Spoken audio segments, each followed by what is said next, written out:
Ebelstein was a city of cramped rooftops and winding alleys, and deep in its slums lived a shabby old man everyone called the boastful old man. He was only capable of using one-star magic, yet he strutted through the streets as if he stood above all others, lifting a hand to flash crude blue light while loudly declaring that he was an archmage. His temper was notoriously bad. Children barely needed to play a harmless prank before he would erupt in fury, shouting and raging the moment his patience snapped. Even so, Derrick learned magic from that old man. There was no grand destiny behind it. The old man wanted a follower to listen to him, and Derrick wanted knowledge.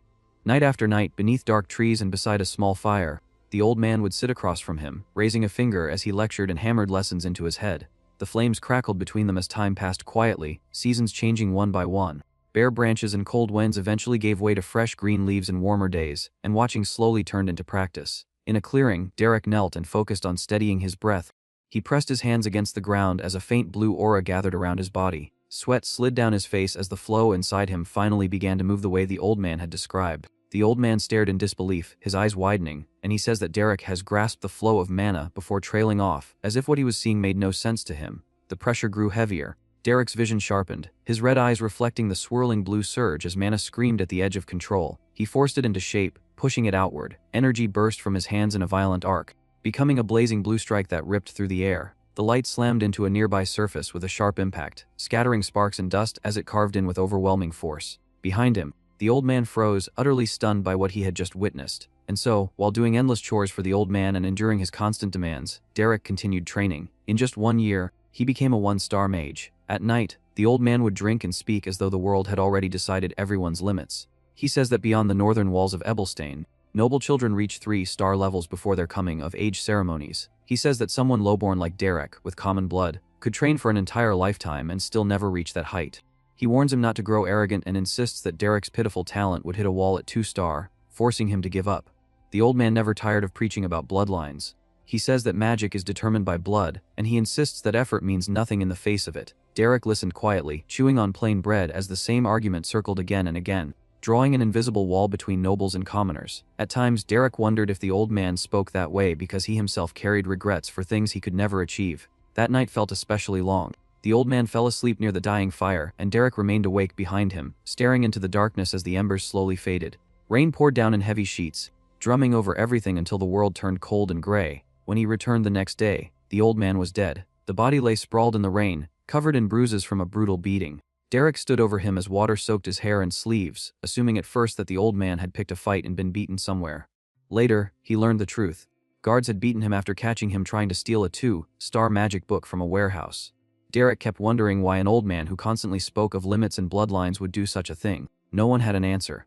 The boastful old man had always drilled the idea of bloodlines into Derrick until it felt carved into his bones, yet Derrick could never be of noble blood. That was because he was not even someone from this world. A blue window appeared and states that Derrick has mastered the basics of magic and must choose a primary magic school, warning that the decision cannot be changed. And so, 4 years passed. Katia Flameheart entered Derrick's life. She was the former mistress of the fallen Viscount Flameheart family, a noble by birth and a 3-star mage. Many mercenary groups sought her out. While staying in Ebelstein, she accepted work with the Beldern Mercenary Company and taught Derrick, who had joined as a young member using only 1-star magic. From Katia, Derrick learned many things a 3-star mage could teach. At Beldern's Tears Tavern, she says that it is natural for mages to harbor ambitions of rising higher, and she points out that Derrick has that sort of talent. She then warns him that excessive greed only slows progress. Derrick replies that he will keep her words in mind. Katia tells him to close his eyes and feel mana. She says that he should calmly sense where mana comes from, understand its flow, and then imagine what he wants to manifest through it. Derrick sits still as a thin blue aura forms around him, sweat gathering on his face as he concentrates. Watching him closely, Katia says that he clearly possesses a considerable amount of innate mana. She adds that perhaps due to his combat experience, his mana control is also unusually stable. The energy suddenly surges harder, flooding Derrick's senses until his eyes snap open under the pressure. Katia's expression tightens as she reacts to the abrupt shift. A violent sound crashes through the tavern, rattling the room. Mercenaries jump to their feet, shouting and demanding to know what just happened.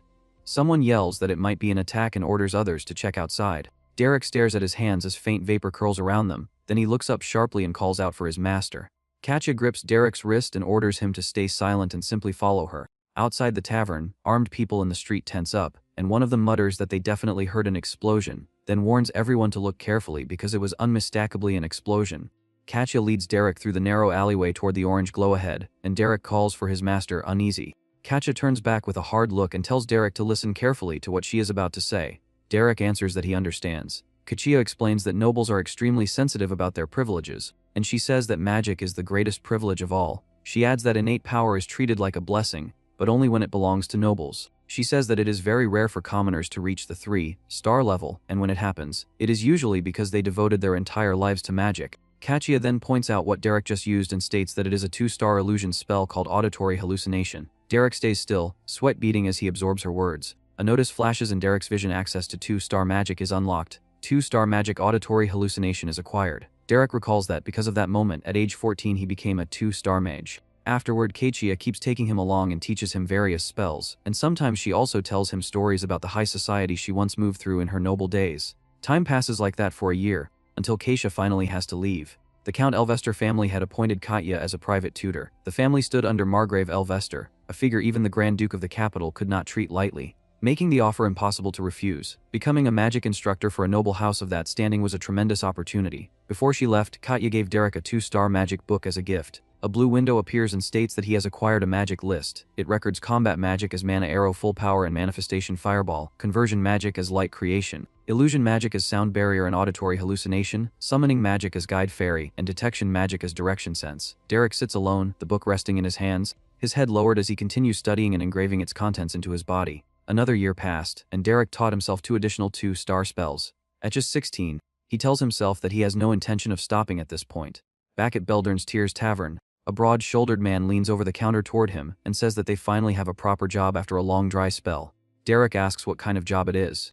The man grins and says that the request comes from none other than the Grand Duke Duplin family. Then he demands to know if Derrick understands what that means. Derrick repeats the name in disbelief and asks why such a family would approach them. The man snaps that this detail is what truly matters, then shouts that it is Duplain, the sort of family that spends gold like water. He says that if they establish a connection through this job, it could open many doors with them in the future. Derrick presses for more information and asks what the request actually involves. The man says that it is nothing special, only hunting down a few monsters near the outskirts of the Grand Duchy. Derrick asks if that is really all there is to it. The man insists that it is, adding that noble lords do not lie about such matters.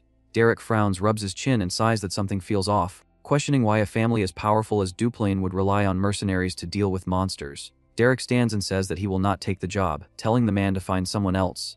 The man lunges after him and yells for him to wait. Derrick repeats that he should call another person, reminding him that he avoids suspicious work. The man snaps back that if that is the case, he will do it himself, but then he shouts that they need a mage, complaining that mages are rare in mercenary companies these days. He points straight at Derrick and says that Derrick is the only one suitable, which is why he is being asked.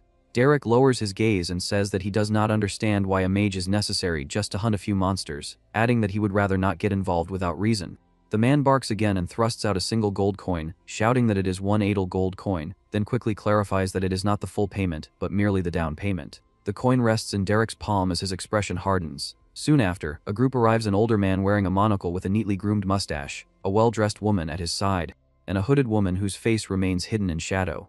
The broad man gestures toward them and tells Derrick to greet them, saying that these are his clients. The mustached man studies Derrick and says that this will not do. He scoffs that Derrick is a child who has not even undergone a coming-of-age ceremony. He says that he had expectations after hearing Derrick distinguished himself in the Dawn War, but clicks his tongue and complains that sending such a young boy on this request is unacceptable.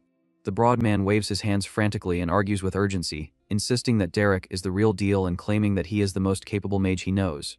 The mustached man turns away and says that they are leaving, declaring that this mission cannot be entrusted to a child. At the doorway, the butler pauses as the woman beside him leans closer and murmurs something quietly. His expression tightens as he glances back, while the hooded woman remains to the side, silently observing without revealing her face. The hooded woman turns toward Derrick and asks if he is Derrick, then says that they should speak. After that, they move to the Grand Duchy of Duplain. On the outskirts, a goblin leaps out with a shrill cry and Derrick steps forward without hesitation. His blade flashes once, cutting cleanly through the charge as blood sprays and the creature's body snaps aside before collapsing.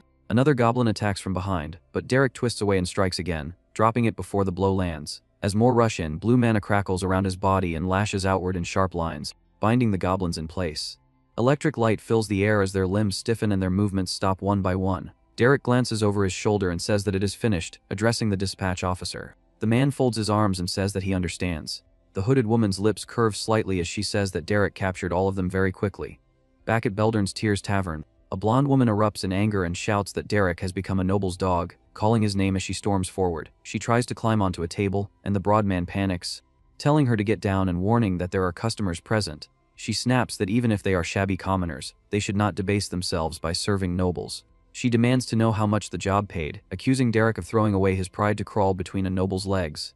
He curtly says that crawling between legs was not part of the request. The blonde woman asked how much he got, joking if it was only a silver coin. The man shakes his head, then breaks into a grin and declares that it was 1 gold coin. Her face lights up as she screams in disbelief. She immediately begs to crawl between Noble's legs as well, and the broad man snaps at her to be quiet, shouting again that crawling is not part of the request. Later that night, the blonde woman lies sprawled across a table, asleep with her cheek resting in a pool of drool. The broad man asks how the job went. Derrick says that it was nothing special, explaining that he simply caught a few goblins. The man comments that the first impression was poor, but says that the clients seem wealthy. Derrick agrees, then adds that all 3 of them were lying. The man asks if he is serious. Derrick explains that a noble family's dispatch officer should possess youth, stamina, and social ability, and says that he looked for those traits but found none. He adds that the woman claiming to be a scullery maid had hands far too clean for someone who does physical labor. He begins to mention the supposed apprentice inspector as well. The broad man cuts him off, calling his name and saying that mercenaries do not need to pry into their clients' affairs. He says that they should simply complete the job and collect the payment, nothing more. Derrick answers that he understands. He thinks that Jaden is probably right, and that in the wild only survival matters. He tells himself that everything else is irrelevant. The next day, in the Grand Duchy of Duplain, Derrick reports that the area has been cleared, and that goblins will not appear again for some time. The monocled man acknowledges this and says that it is good work. Jaden immediately turns to business and asks about the remaining payment. When the coins are presented, Jaden's eyes shine as he excitedly shows them off, shouting that it is 2 gold coins and marveling at the amount. Derrick tells him to put them away and speak properly. The monocled man clears his throat and says that he highly values Derrick's abilities, adding that he wishes to entrust him with another request. Jaden blurts out in confusion. The man explains that the Grand Duke's estate is offering 15 idle gold coins for this task. Jaden explodes in shock at the number, and the man asks Derrick if he will accept. Derrick answers that he will. A carriage sets out, and they arrive at Duplain Manor within the Grand Duchy. Jaden stares at the enormous residence and says that it is impressive. Before entering, the monocled man says that he should properly introduce himself. Jaden panics at the sudden formality and tries to wave it off, saying that they have already worked together and should be comfortable. The man states that his name is Delin, and that he serves as the chief steward of the Grand Duke's estate, then apologizes for concealing his identity due to the nature of his duties. Jaden falters, overwhelmed by how distinguished their clients are. A woman steps forward and says that she is Katerina, the head maid of the Grand Duke's estate.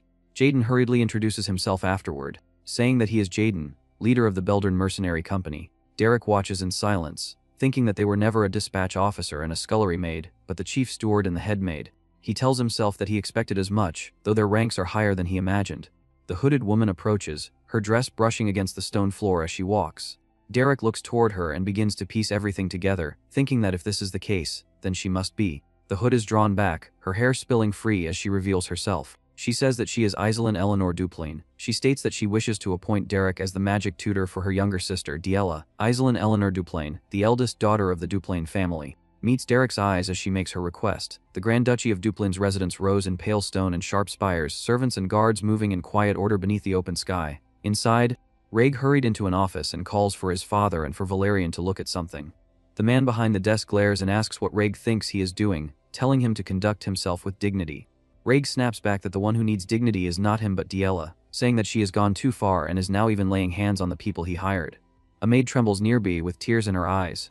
Valerian cuts in and tells Raig to lower his voice, saying that they are in the middle of a conversation. Raig refuses to back down and says that more than 10 servants quit just last month, adding that she smashes objects whenever she feels like it. He demands to know how long his father will keep turning a blind eye. Valerian's patience breaks. He calls Raig's name sharply. Raig speaks calmly and says that even if Diella is a good for nothing, they still have Iselin. Then he says that it is time to let Diella go. His father immediately shuts it down and says that it is not for Raig to decide. Raig presses on anyway, saying that he had the steward look into a monastery. He says that the facilities are good and that children of nobles go there as well. He argues that instead of living while being treated like a burden, it would be better for Diella to devote herself to God's will, and he adds that if keeping her here will bring great trouble to the family, then it would be better too.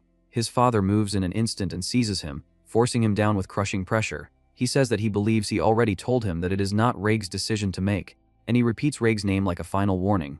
Raig lies rigid under his grip, then he says that when the time comes to decide, His father must be the one to decide. Later, Derrick walks the halls with Iselin. Iselin asks if he has ever heard about her younger sister, Diella. Derrick says that he has seen Lady Diella in the Duplain family's registry. Iselin confirms it and says that Diella is probably not well known to the public. A door swings open with a heavy sound, from which Valerian and Raig come out. Iselin stammers Valerian's name. Valerian steps into view and greets Iselin, saying that it has been a while. Then he asks how her experience in Ebelstein has been.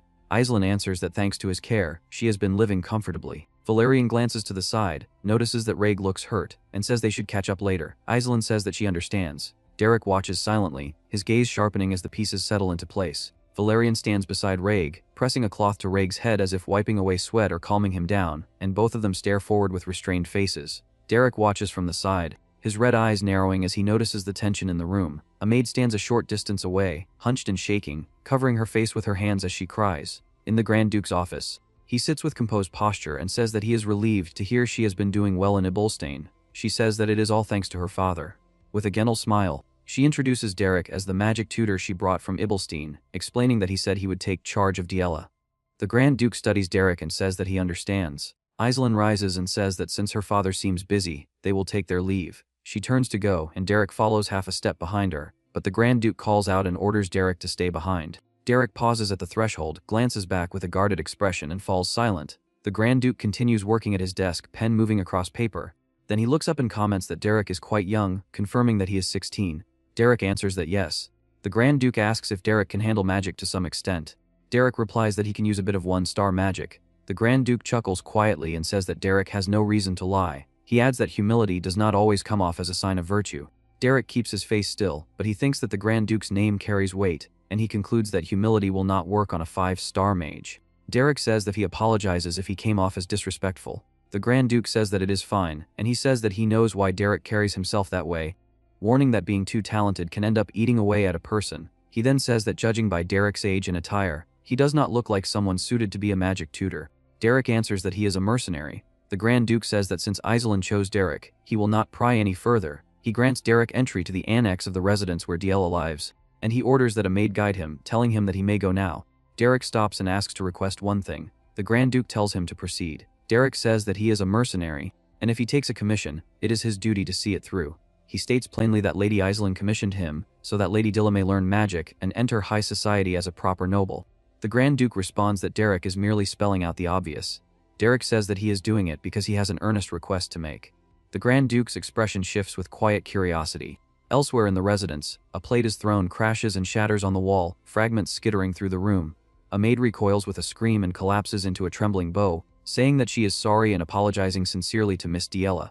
Diella stands over her with cold eyes and says that the maid is foolish for thinking an apology will change anything, given her status. She orders the maid to get out of her sight immediately, and she threatens that if the maid shows herself one more time, she will throw another plate at her lowly face.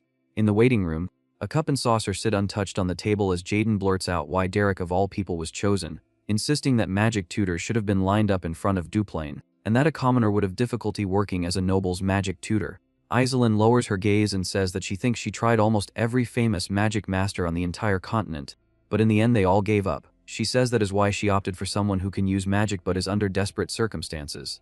She argues that although Derrick has the background of a mercenary, he seems to know a bit about how nobles conduct themselves and their culture. Jaden replies that Derrick's master was a fallen noble who used to be quite successful, and Derrick must have learned all sorts of things from him. Iselin smiles and says that she also figured Derrick was refined and kind despite being a mercenary, and that she thought he might be able to gently rein Diella in and lead her. Jaden laughs lightly and says that Lady Iselin needs to learn how to see through people better. Iselin blinks and asks what he means. Jaden explains that Derrick is a mage who grew up on the streets and worked as a mercenary before he even came of age. Then he asks if Iselin truly thinks someone from the streets can survive from nothing with kindness.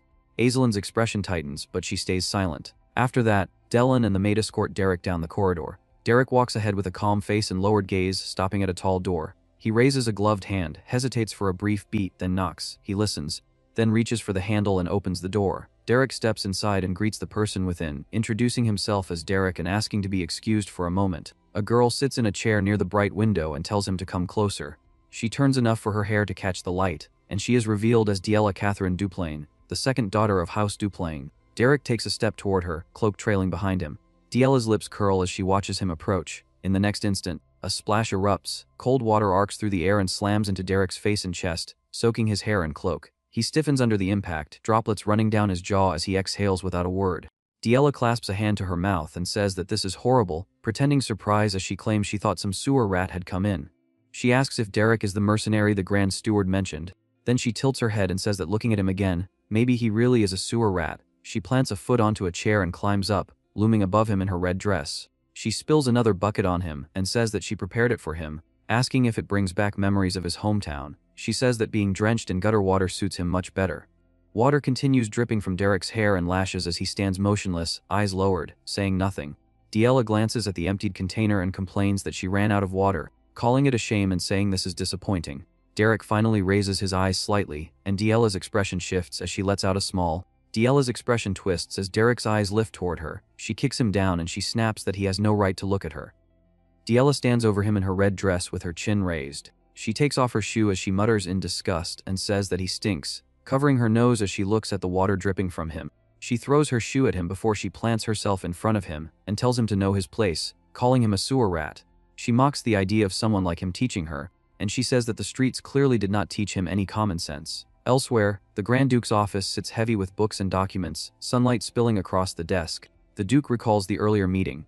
Derrick faces the Grand Duke and says that the fact he is here means Lady Diella's problem cannot be resolved easily. He says that he wants to ask the one who loves Lady Diella more than anyone else how much authority he is willing to grant him when it comes to teaching Lady Diella.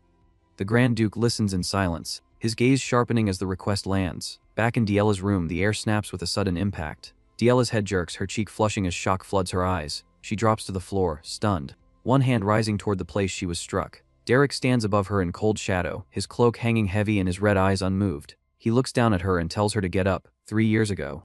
A wagon rattles along a country road as Derrick sits beside his teacher. He calls her teacher and asks what she would do if she had to teach a stubborn student who did not appreciate kindness. She thinks for a moment and says that she would try to understand them, embrace them, and take them in. Derrick asks if that is not too idealistic. Then he asks what she would do with a student he cannot even do that with. She says that the essence of teaching is to lead a student in a better direction, and she says that if he cannot communicate through understanding and acceptance, he must find a different starting point. Derrick asks what a different starting point is.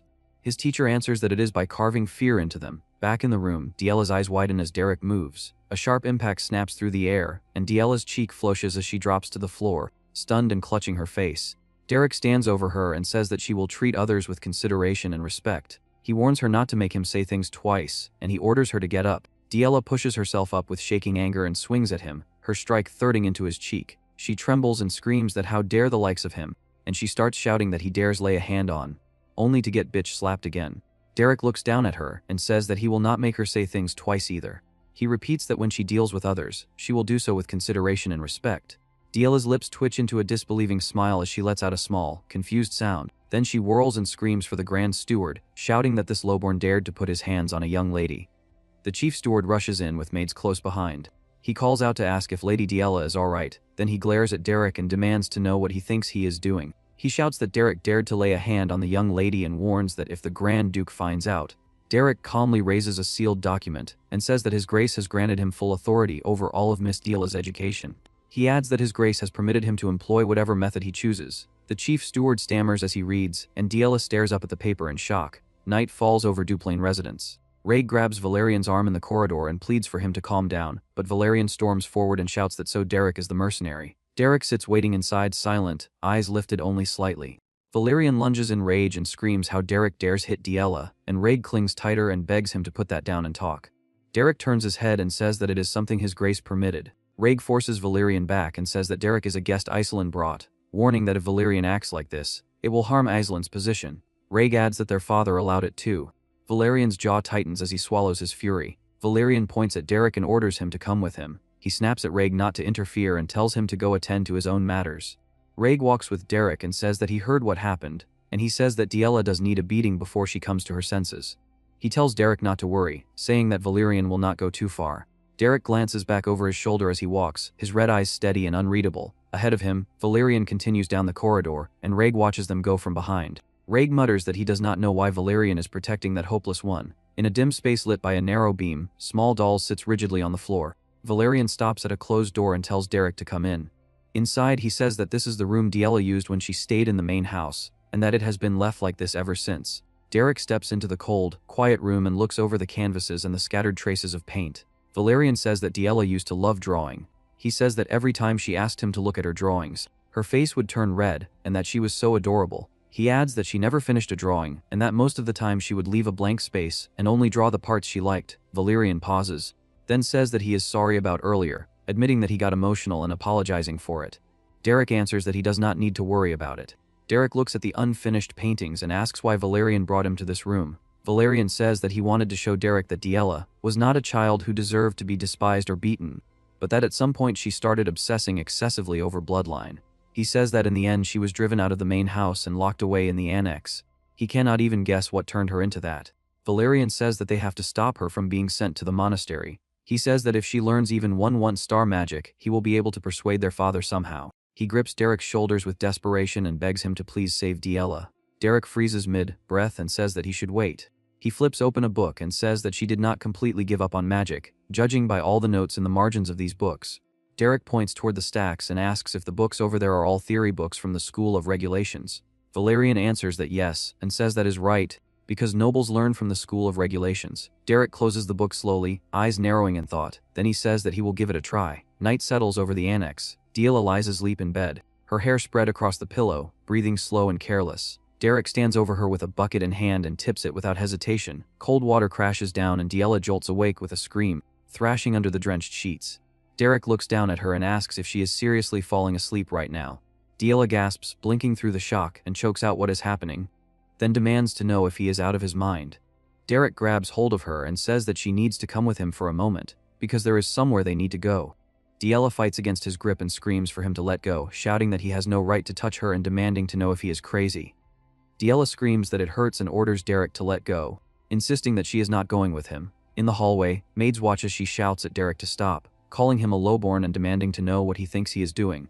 Under the cold moonlight outside, Derrick keeps moving without slowing, pulling Diella along as her nightgown drags through the grass. She stumbles and he yanks her forward again until she is forced down hard, crying out as she hits the ground. Diella glares up through tears and rage, demanding to know what he thinks doing this will change. She snaps that he should wake up from his dream, and asks who he thinks he is to dare teach her. Derrick cuts in and asks if she does not even want to listen, saying that he has an interesting fact. Diella freezes, confused, and hesitates. Derrick says that honestly he has no intention of teaching her magic. He adds that he simply likes beating up stuck-up nobles.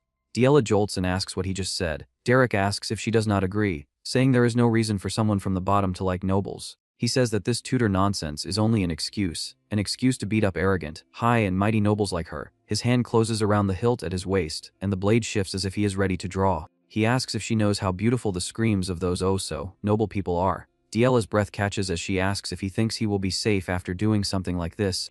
Derrick answers that of course he will be safe, because she is going to be shoved into a monastery soon anyway. He asks who would believe anything she says. He continues coldly, saying that if something really big happens, he can just apologize with his life, and he adds that a commoner's life is worth that much, is it not? He says that he could also just run away, and that they would forget about him soon enough. He says that he would be doing Duplin a favor by getting rid of its headache after all. Diella's face drains as she tells herself that she is going to die. She bolts. She runs across the night grass, dress whipping behind her, and she tells herself that if she gets caught by him now, she will die. She tells herself that if she cuts across the grassland toward the residence, he will catch her right away. She decides she has to shake him off in the forest. She tells herself that if it is the forest, she knows it well, and she can run back to the residence from there. As she pushes harder, panic blazing in her eyes, she tells herself that then he will be the one who dies instead. A sudden heat flares behind her. Diella jerks mid-stride at the burning glow, and her eyes widen as a swirling sphere of fire blooms in the darkness. She stares, realizing it is a fireball. Then she panics as she remembers that fireball is 2-star magic. She demands to know how that bastard can use 2-star magic. The blazing orb drops like a falling sun, roaring down into the ground near her. The explosion throws light and heat across the forest edge, and Diella screams as the flames erupt beside her. The fireball detonates in a violent bloom, dirt and sparks blasting outward as Diella is thrown back, arms flailing while heat washes over her. She twists on the ground, eyes wide and shaking, and she sees Derrick in the smoke with a faint smile. He says that he guesses he missed. Diella scrambles up and runs, feet pounding through wet grass as she grits her teeth and forces herself forward. She stumbles hard and drops to her hands, groaning as her knees hit the ground, and a sharp blue streak slams into the earth nearby with a cracking impact. Diella jerks her head up, breath ragged. Another blue shot bites into the ground close enough to spray dirt, and Derrick's voice carries through the dark. He says that she is pretty quick, then he says that it is hard to believe that speed belongs to someone who has been shut inside the annex all day. Diella glances back with trembling fury, then bolts again into the forest path. As she runs, her thoughts spiral. She wonders how long she has to keep running, and whether she can even get away. She tells herself that at this rate, he will definitely catch her. Behind her, Derrick drops to one knee and presses a glowing hand to the soil, mana rippling in a circle like water. He lifts his gaze toward the trees and thinks that this forest is the one he saw in the paintings. He thinks that it must be where she has been running around since she was little. He thinks that without even realizing it, she felt the mana in the vast wilds and transferred that feeling onto the canvas. And he concludes that this is definitely.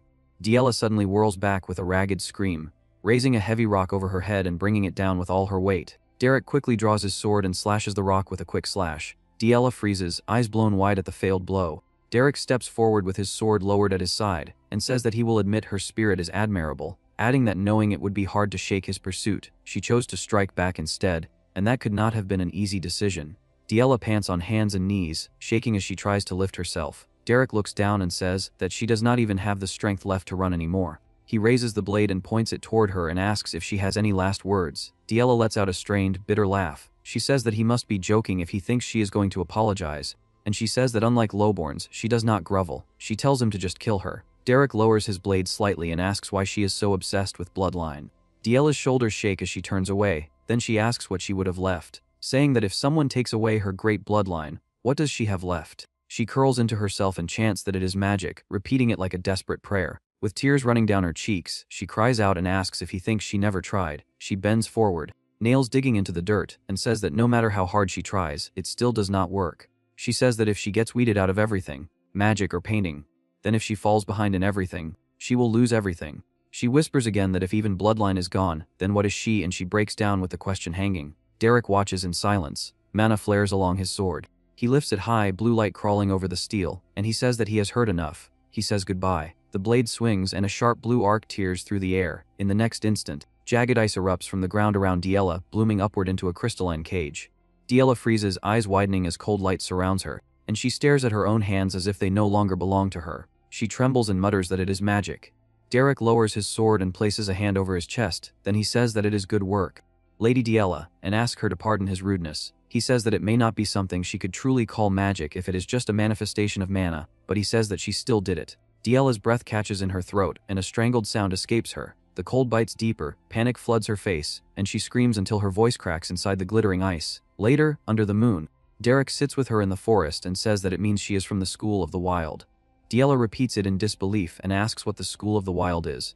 Derrick says that it is right, and he says that he has heard most nobles learn the School of Regulations. He explains that at its core every school of magic is essentially the same, but it differs enormously in the process of understanding and mastering it. Diella gathers herself as he says that she is from the School of the Wild, and that trying to learn magic through the theory of the School of Regulations was bound to cause problems. She was not just trying to wear clothes that do not fit, but that it is like forcing herself into clothes that will not even go on her body. She looks straight at him and asks how he knew, asking how he knew she is from the School of the Wild. Derrick says that he saw the drawing she made. He says that she could feel mana drifting through nature and put it onto the canvas. Derrick says that mages born with the temperament of the School of the Wild usually sense the mana in nature when they are young. Diella listens with a stiff face, eyes still wet but focused on him. Derrick looks her over and says that is enough, and that she should be able to walk now. Diella steadies her feet and silently tests her balance, thinking that this is not bad with just this much. Derrick turns away and says that she succeeded in manifesting mana, but she still has a long way to go. He says that starting tomorrow, he will teach her how to manifest mana naturally. Diella calls Derrick's name, hesitates, then awkwardly says thanks. Derrick gives no immediate reply, then says they should go. Diella blurts that she's going with him too, hurrying after his back. As they walk under the moon, he brings up the sunset painting and asks if it was her work. Diella says that she does not know, and that it has been a long time since she put down a brush. He says that it was beautifully done.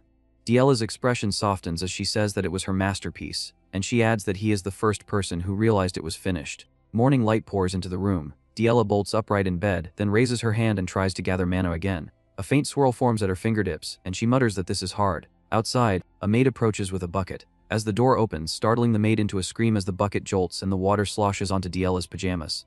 The maid panics and stammers an apology, saying she is sorry. Diella stands there, glaring. The maid gets down on all fours and starts begging for forgiveness. Diella tells the maid to watch where she is going.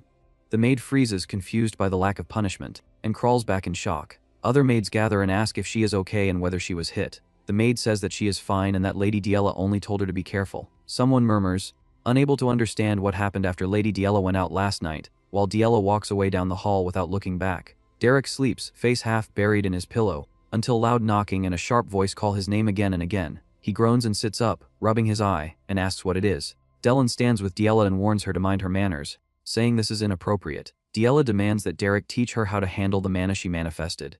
She says that she tried on her own but it is not working. Dylan's face contorts in shock as he realizes and repeats to himself that she manifested mana.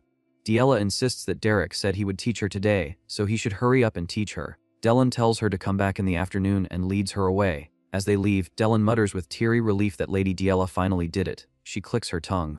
Diella whips around in irritation and demands to know who he thinks he is, ordering her to come back later. She pounds on the door, shouting for it to be opened right now, and demanding to be taught immediately. Derrick, still exhausted, lies back down as the banging continues outside. Morning light washed over Duplin residence, the long roofs and high walls gleaming under a clear sky. In a corridor, maids worked with brooms and buckets, whispering as footsteps passed by.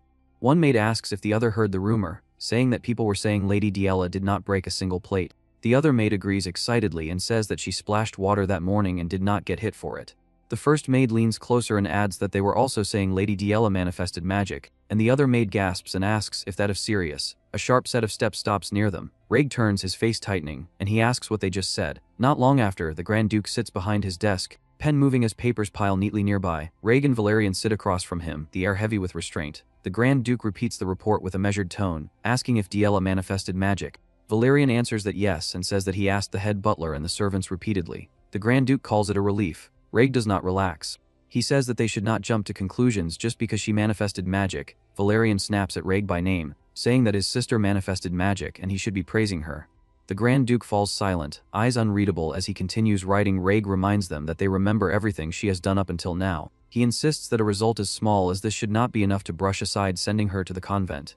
The Dyke stays silent, thoughts unknown. Later, sunlight spills through Diella's window, dust motes drifting in the bright air. Diella sits on her bed in her red dress, knees pulled in and arms wrapped tight around them. Derrick stands nearby with a flat expression and asks if she is sulking. Diella answers that she is not sulking, and says that she is angry. Derrick says that even if she acts spiteful like that, it will not change anything. Diella repeats that she is not being spiteful, and insists again that she is angry. Derrick says that even if she keeps pouting, there is nothing they can do, adding that there is an order to everything.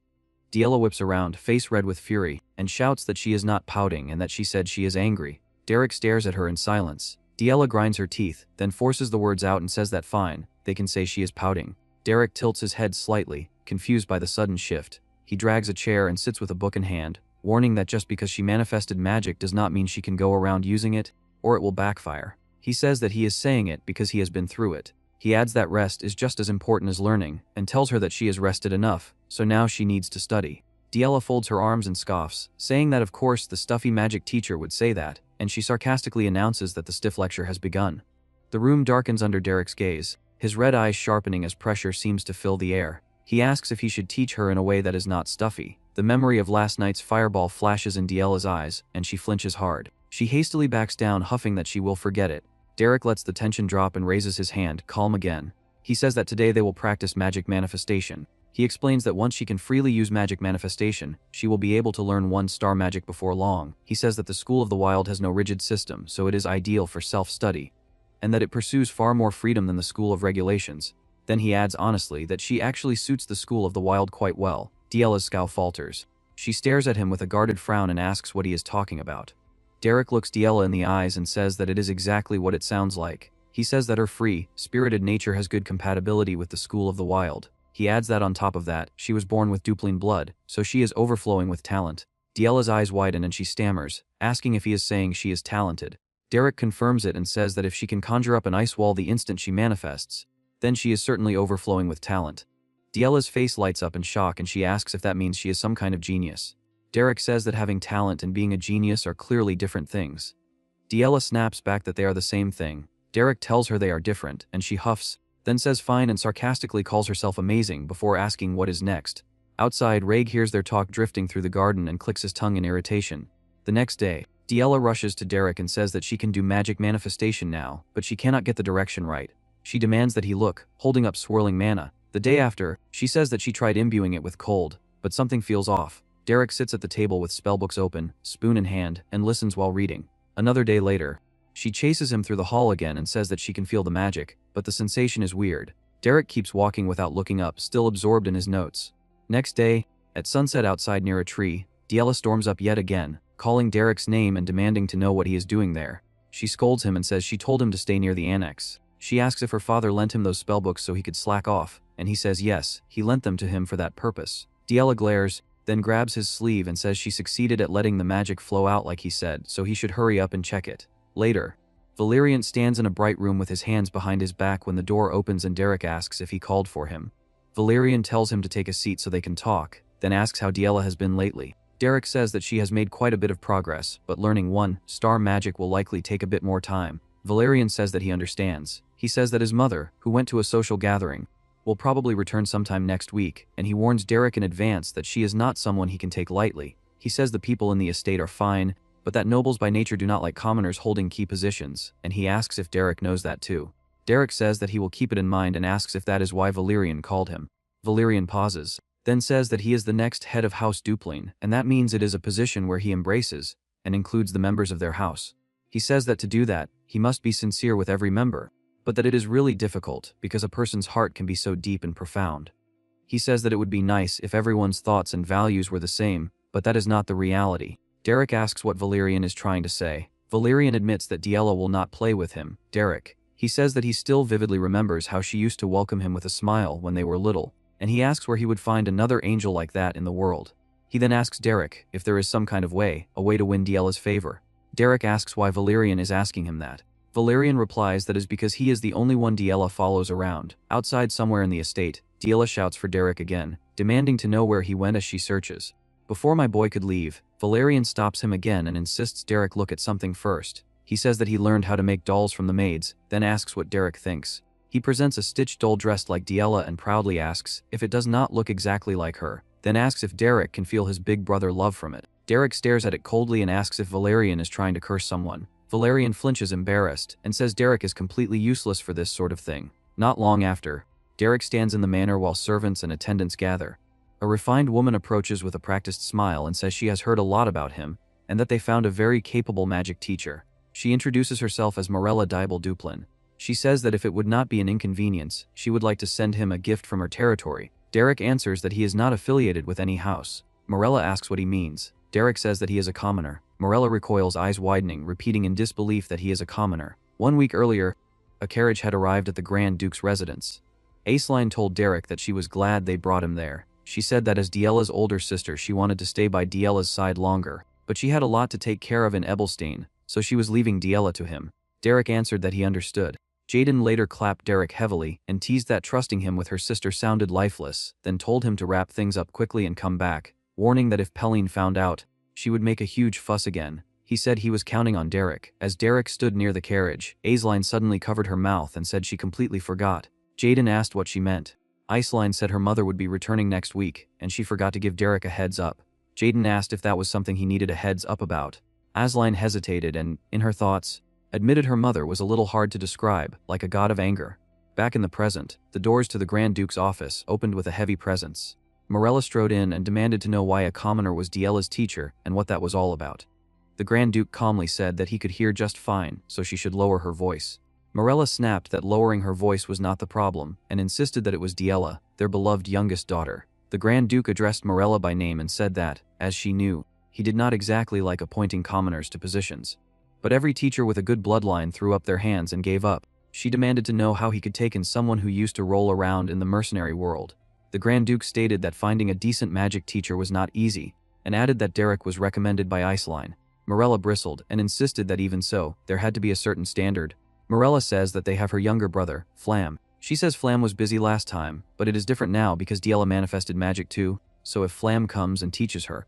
The Grand Duke cuts her off and says she wants to pull the person managing the territory and turn him into a private teacher. He asks if she thinks running Ebelstein will work if they handle it that haphazardly. Morella counters by shouting about Ebelstein's social circle and demands if he thinks that circle runs haphazardly too, then declares that it is a war zone there as well. She points out that socially, a teacher matters more than anything. She rages that Derrick is a commoner with no family name, and demands if they want Diela to become a laughingstock when she debuts in high society. Valerian steps in and places a hand to calm her, saying that Mother should calm down for a moment. He says she did not come here just to fight with Father, did she? Morella jerks away and orders Valerian to step aside, saying this is not something they can let slide. A voice cuts in, saying that in the end, the question is whether the commoner mage has the qualities to be Diela's teacher, and he asks his mother if that is not right. Raig moves forward with cold composure and says that a commoner becoming a noble's magic teacher is not a normal situation. He then adds that if the commoner truly has the necessary qualities, he does not think it will be a major problem. He says that he will test the qualities of the man called Derrick, and begins to propose defeating him in a magic spar. The Grand Duke cuts him off with a single word and says enough. He states that Derrick is the real deal as a mage. Raig falls silent, then pivots and asks what about testing Diela.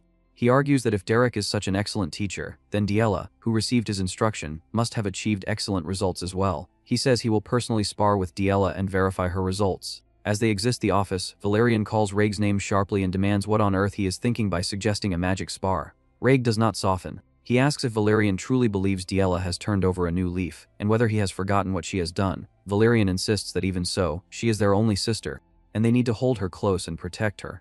Raig scoffs at the mention of blood and says that blood is what has been trying to bring their house down. He says that if she debuts in high society like this, it really will be the end of them. Valerian stares and asks if that is truly how Raig feels. Raig answers that Diela was the first one to cross the line, and says the best thing for Diela is to be kept shut away in the annex.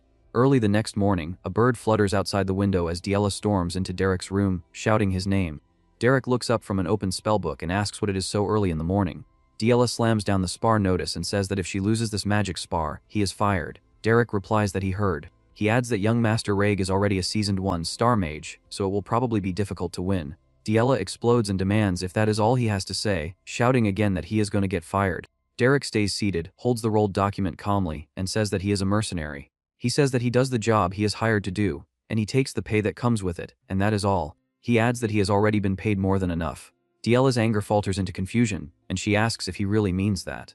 1 week later, the Duplain flag flutters above the residence, and the wide courtyard below fills with attendants gathering in orderly lines. The Grand Duke walks out with his wife and a butler at his back, his gaze fixed ahead as if judging the day's outcome before it begins.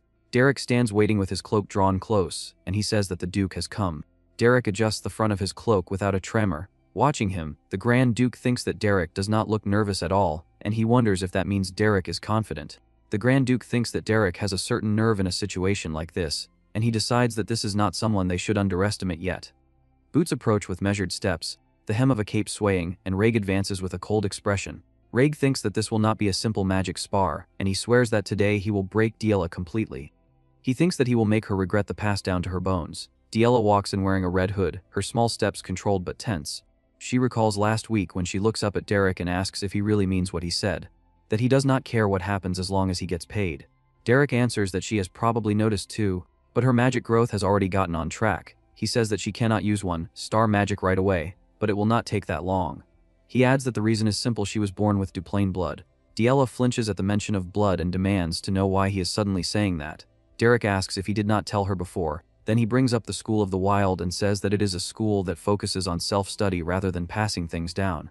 Diela bursts out, demanding to know why he is saying that kind of thing right now, her voice cracking with frustration. Her eyes tremble, and she forces herself to speak anyway. She says that she knows she is not that great of a student, but she still wants to keep learning magic from him. She says that she does not want anyone else as her teacher.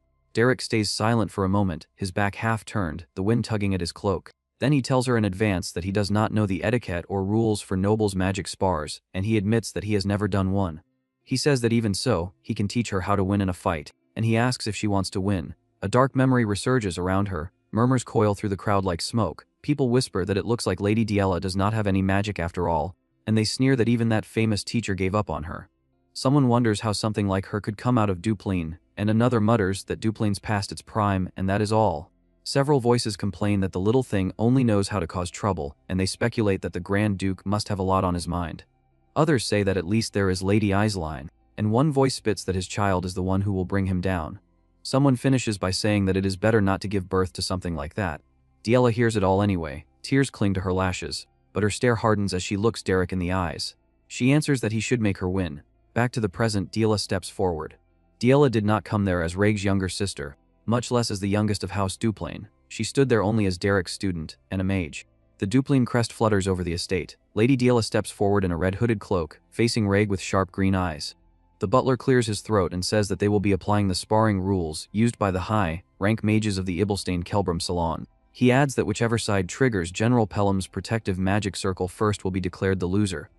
Raig sets his jaw and says that they should begin. Derrick watches quietly and thinks about the pendant accessory, the General Pelham's protective magic circle, recognizing it as a safeguard that activates right before the wearer would take major damage, nullifying the opponent's spell. He thinks that this is how nobles fight, wasting expensive accessories on something as trivial as a spar, and he notes that the duration is 10 minutes. Judging from the mood that Raig plans to end it sooner than that, Raig raises his hand and chants, green rings of mana spiraling outward like slicing wind. Even as the pressure rolls across the terrace, he thinks that he has to send Diela back to the annex.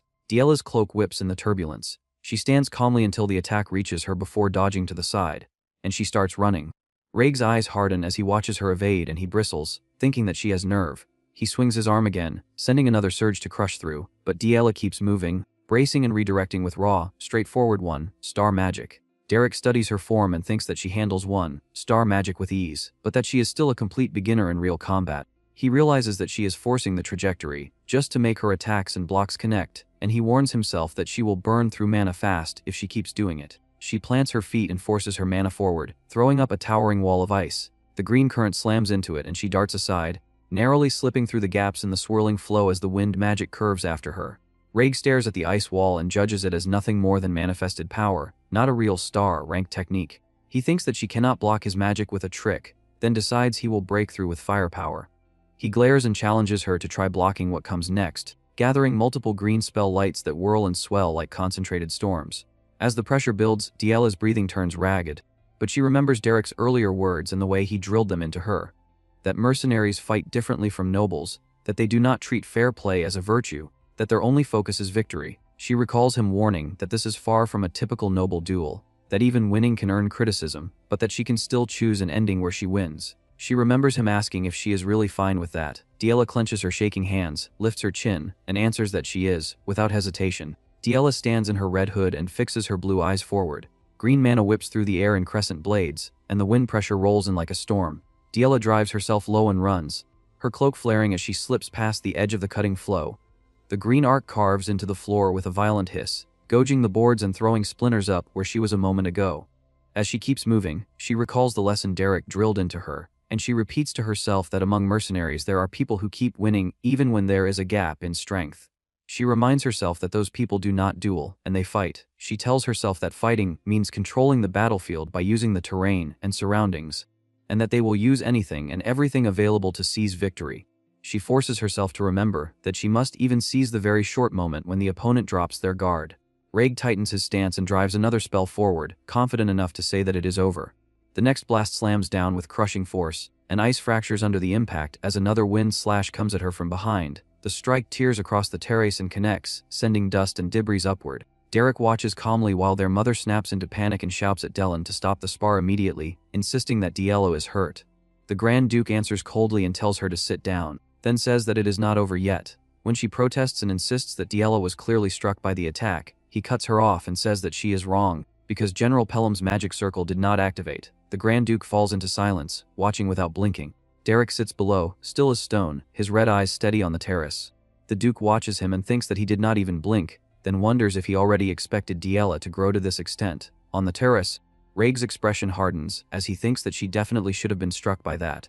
He questions why the magic circle did not activate, and he searches for her with a sharp, unsettled glance, wondering where she went. A sudden crack splits the floor by his boot. Before he can shift his weight, a jagged surge of ice erupts upward from beneath him. The blow catches him off guard, ripping him off his feet as he grunts through the impact. He crashes down hard and skids across the terrace, his body twisting as the shock finally breaks across his face.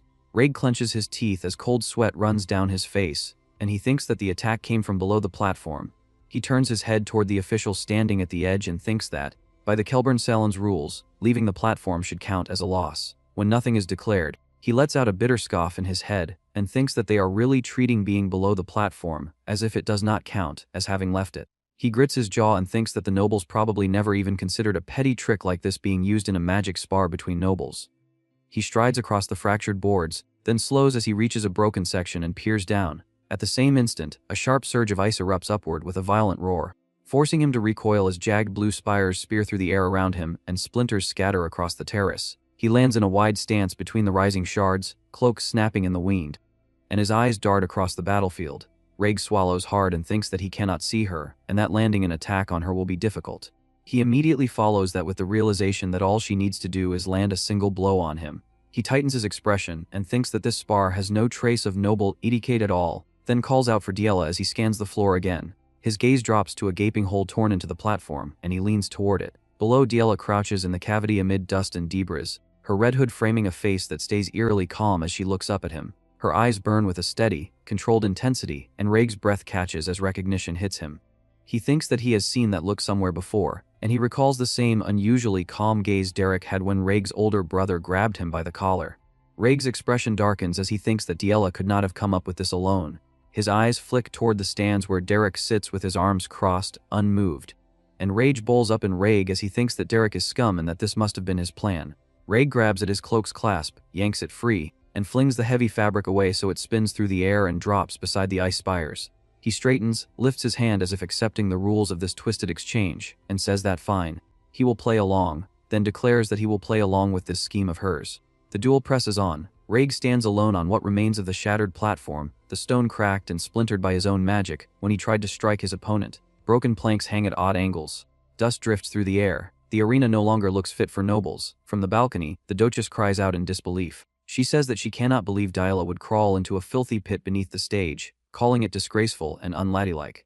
Her voice trembles as she pleads with her husband to stop the duel at once. The Duke remains composed. He says that she should keep watching, since Diela has not violated any rules. His expression stays calm, thoughtful, and possible to read as his eyes follow the chaos below. Beneath the broken floorboards, Diela kneels in darkness. Shards of glowing ice hover faintly around her, casting cold light over the dirt, smudged planes of her face. Her eyes are wide, steady, burning with focus. In that stillness, something changes. For the first time, she sees it clearly, the flow of mana moving through the air like invisible currents made visible. Above ground, Rhaeg stiffens. A sharp jolt runs through him as he senses the shift in her presence. Surprise flashes across his face. Suddenly, jagged pillars of ice burst upward from below. He leaps back just in time, boots scraping across cracked stone as the spikes tear through the stage where he stood. He grits his teeth, realizing she is deliberately disrupting his casting whenever he tries to chant. He refuses to fall here. Sweat slides down his temple as his eyes dart across the ruined arena. He searches for anything, any advantage. Then he spots at a tall flagpole at the edge of the platform. A reckless idea takes shape. Underground, Diela notices something else. The flow of mana from Rhaeg has stopped. She understands immediately that he is planning something. She steadies herself, preparing to strike the moment she senses his next chant begin. At the sidelines, the old butler watches anxiously. He murmurs the young master's name under his breath, worry etched into his lined face. Without warning, Rhaeg moves. He launches himself upward and scrambles up the flagpole with startling speed. As he climbs, he thinks that from this height and distance, she will not be able to interfere with his mana flow. But there is a problem. From such an unstable perch, chanting is impossible. He sees only one path to victory. He decides to pour all his remaining power into a single overwhelming attack, one strong enough to obliterate the entire platform without the need for a chant.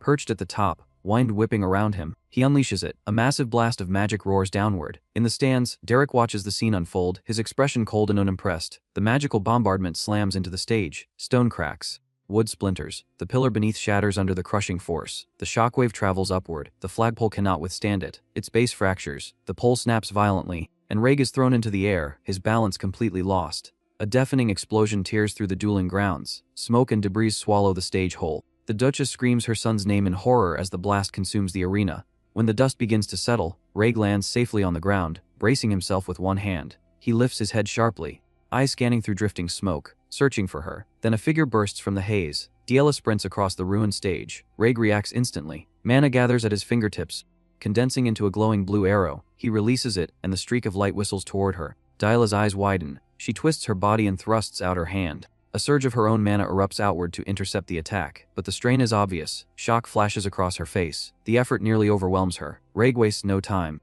Another arrow forms at his fingertips. Diela sees the projectile coming straight for her. She understands she cannot block this one. Instead of retreating, she changes tactics. She charges directly toward him. Rhaeg allows himself a brief, confident smile. He believes that if even one arrow connects, the duel is his. He underestimates her speed. Before he can react, Diela closes the gap and drives a powerful kick across his chest. The blow snaps his head sideways. He stumbles back in shock. Blood trickles from Diela's lip as she grits her teeth. Rhaeg drops to one knee, clutching his chest and gasping, stunned by the unexpected physical strike. While he struggles to regain balance, Diela plants one hand on the ground and scoops up a handful of dirt and sand from the wreckage. Seeing her chance, she flings it straight into his eyes. In a move unheard of in noble duels, grit and dust scatter across his face. Rhaeg recoils, cursing as he tries to wipe the debris from his eyes. For a few critical seconds, he is blinded. Diela uses that moment to retreat to a safer distance. When his vision clears, realization dawns. If she has resorted to physical blows and throwing sand, then she must be out of mana. He cannot believe she is willing to fight like this. She continues to struggle even when defeat seems inevitable.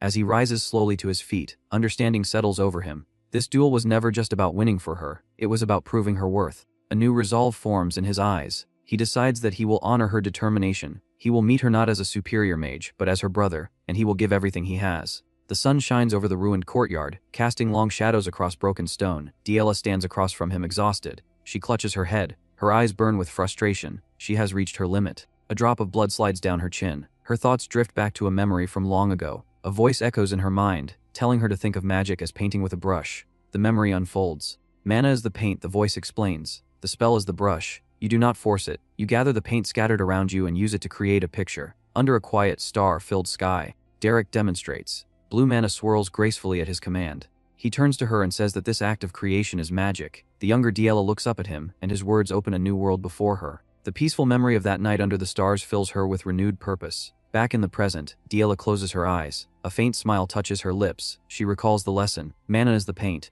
The spell is the brush. A soft blue aura begins to surround her. She ignores the rigid chanting she was forced to memorize. Instead, she reaches out with her will alone. The light around her intensifies. She feels it clearly now, the raw mana in the air responding, swirling, gathering at her fingertips. She opens her eyes. Her gaze is sharp. With this paint, she decides she will create. In a brilliant flash, the mana coalesces. A perfect, shimmering ice spear materializes beside her, suspended within a complex magic circle. She has done it. That is magic. The butler stares in disbelief. His jaw slack, a bead of sweat rolling down his temple. The Duchess turns to her husband, her voice shaking. She says that Diela, the daughter they believe to be a failure, is using one-star magic. Rhaeg watches with concern. He says her name under his breath, worried that she might lose control and cause a disastrous accident with such a spell.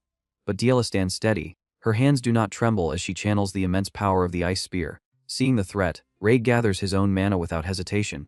He charges forward, convinced that the outcome will not change. Even with one-star magic, he believes he remains one step ahead. He is determined to strike before she can. Diela does not retreat. She meets his charge with unwavering eyes. Rhaeg unleashes a volley of glowing magic arrows, aiming to overwhelm her before she releases her spear. Diela releases her ice spear. The two forces collide midair. Magic crashes against magic. A blinding explosion erupts, swallowing the dueling ground in pure, violent energy.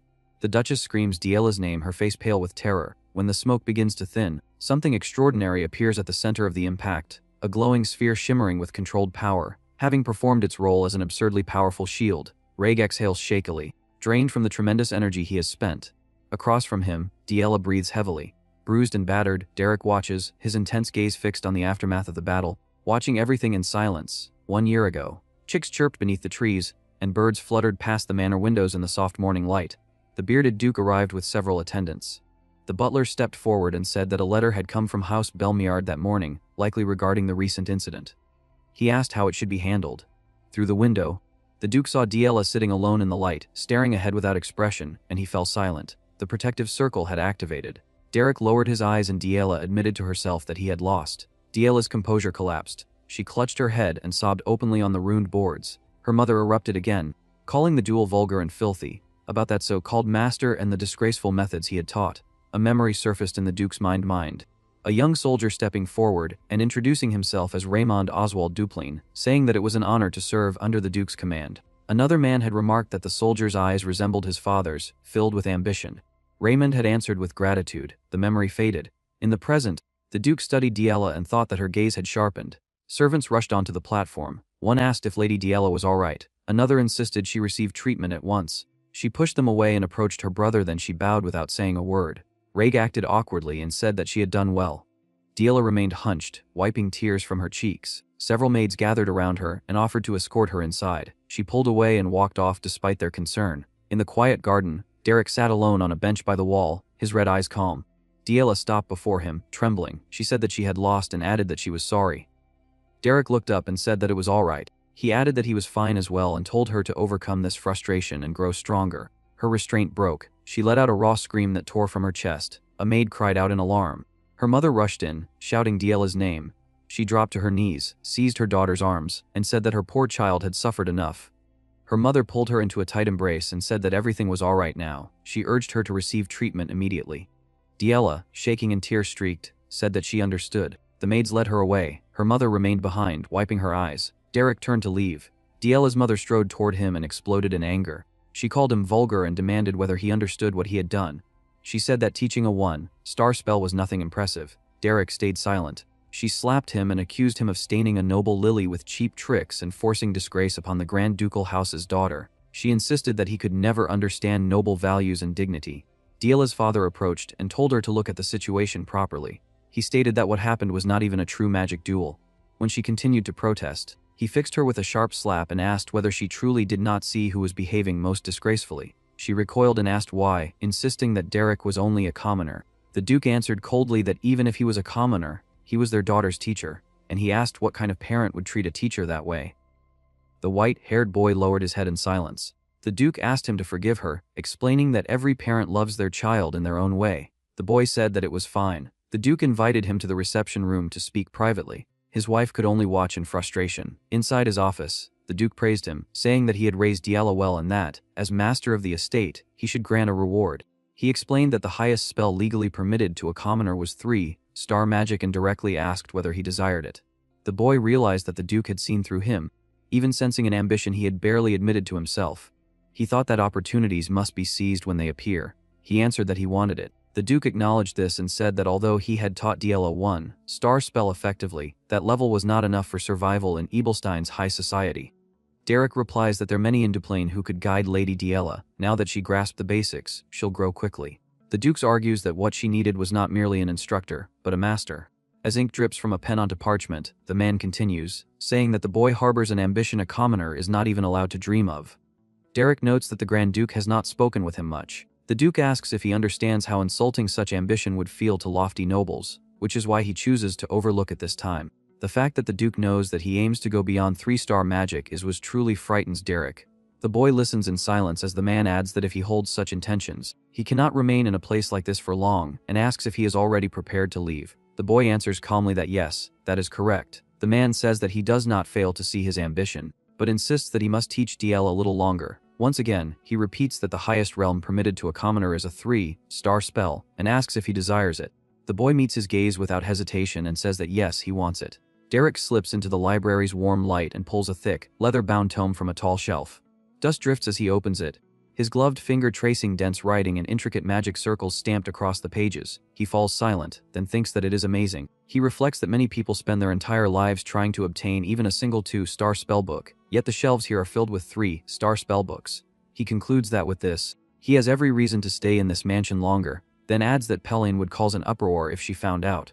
Elsewhere in the estate, the commotion carries faintly, and time passes under a clear sky where birds wheel overhead. Diela appears outside, newly bandaged and standing with forced pride. She lets out a small sound of satisfaction and declares that she is a 1-star mage now. Derrick answers calmly that since she did cast a 1-star spell once, she can be called a 1-star mage. Diela goes quiet, then protests that this is all he has to say, and complains that his student achieved something and he does not even look happy. He insists that it was not an early achievement, as if that is what makes it disappointing. She exhales as though tired of arguing and remarks that he is not easy. Derrick observes that she seems to have recovered quite a lot in 3 days. Diela stiffens when he brings up the past when she cried a lot back then. She immediately denies it, insisting it was only dust, just a little dust that got in her eyes. She adds that her father should have told her earlier, admitting she thought he was about to be kicked out. Derrick shifts the topic and asks if they should start the lesson. He tells her that since she is growing quickly, she will learn other 1-star spells soon. Diela blinks, confused, and asks what he means by quick. Derrick explains that her growth has only been this fast since her mana awakened, and that casting even a 1-star spell is rare. He continues, as if reminding her of something he said before, and she tries to follow along. Diela eagerly suggests what they should do first, listing spells she wants. Mana Arrow because it looked convenient without chanting. Windblade because her brother Raig used it, and it looked strong, and Ice Spear because it seemed nice. She even muses that if she improves a bit more, she could probably hit her brother Raig too. Derrick cuts through her excitement and states that they will practice mana manifestation. Diella blurts out why, pointing out that she thought they were learning 1-star spells.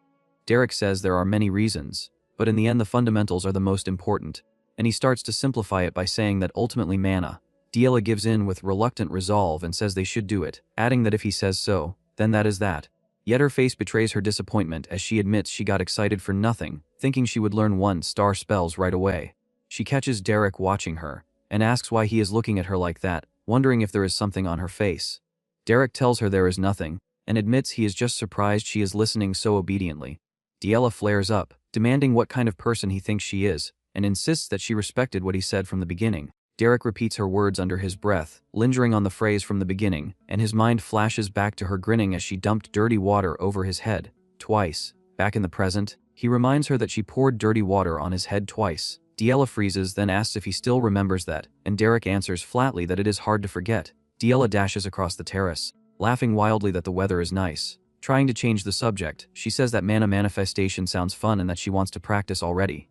He watches her excitement and smiles wryly. Night settles over the estate beneath a bright moon. Out on the grass, Diella lies sprawled on her back, chest heaving as she pants and huffs, sweat and scuffs marking how hard she pushed herself. Standing above her in the cool night air, the teacher remarks that it sounds like she will get busy soon. Diella keeps catching her breath, then shifts up while the teacher lowers himself closer, and she says that she heard it too.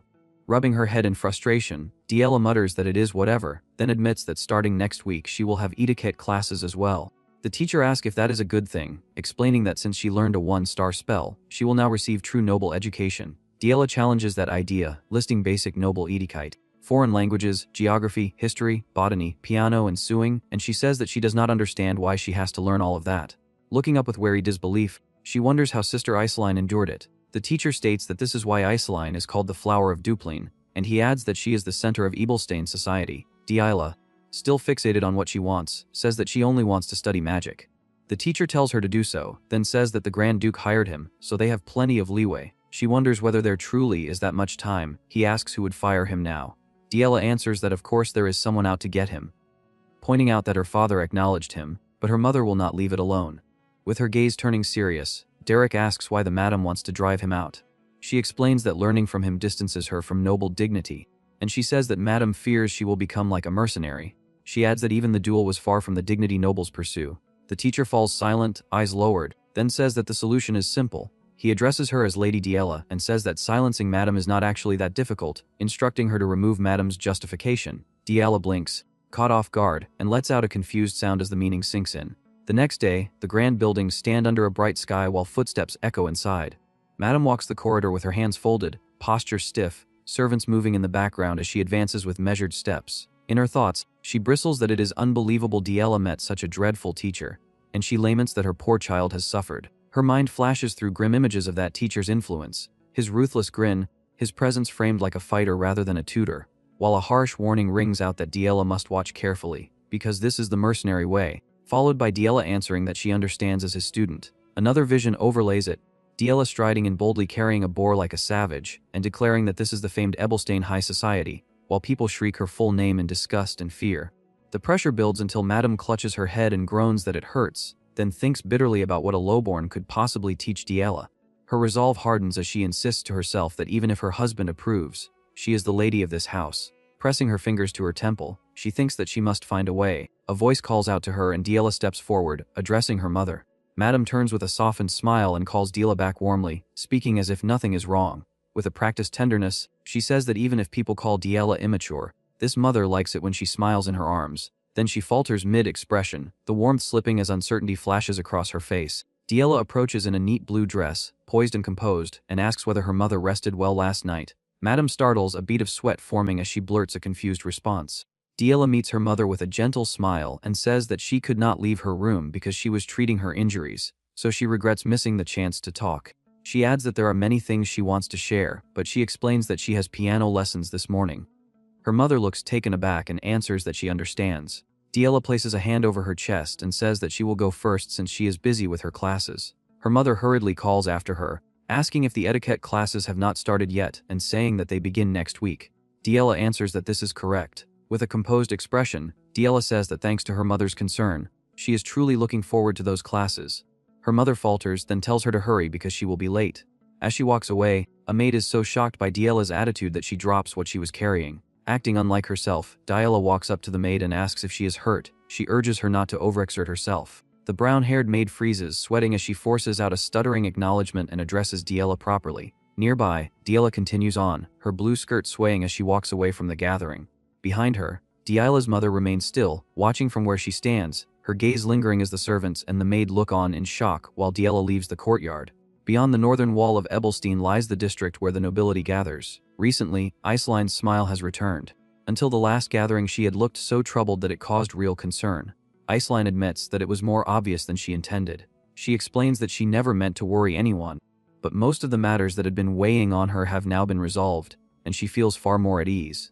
The one speaking is Alent, the second daughter of Count Bulmildi. She says that she had been extremely worried after hearing that Aisline often ventured outside the noble district to help others. Aisline thanks her for the concern. She explains that her recent business was actually due to personally searching for a magic tutor for her younger sister, Diela. At this, Alent cannot hide her surprise. She remarks that anyone worthy of being sought out personally by Aisline must be an extraordinary mage.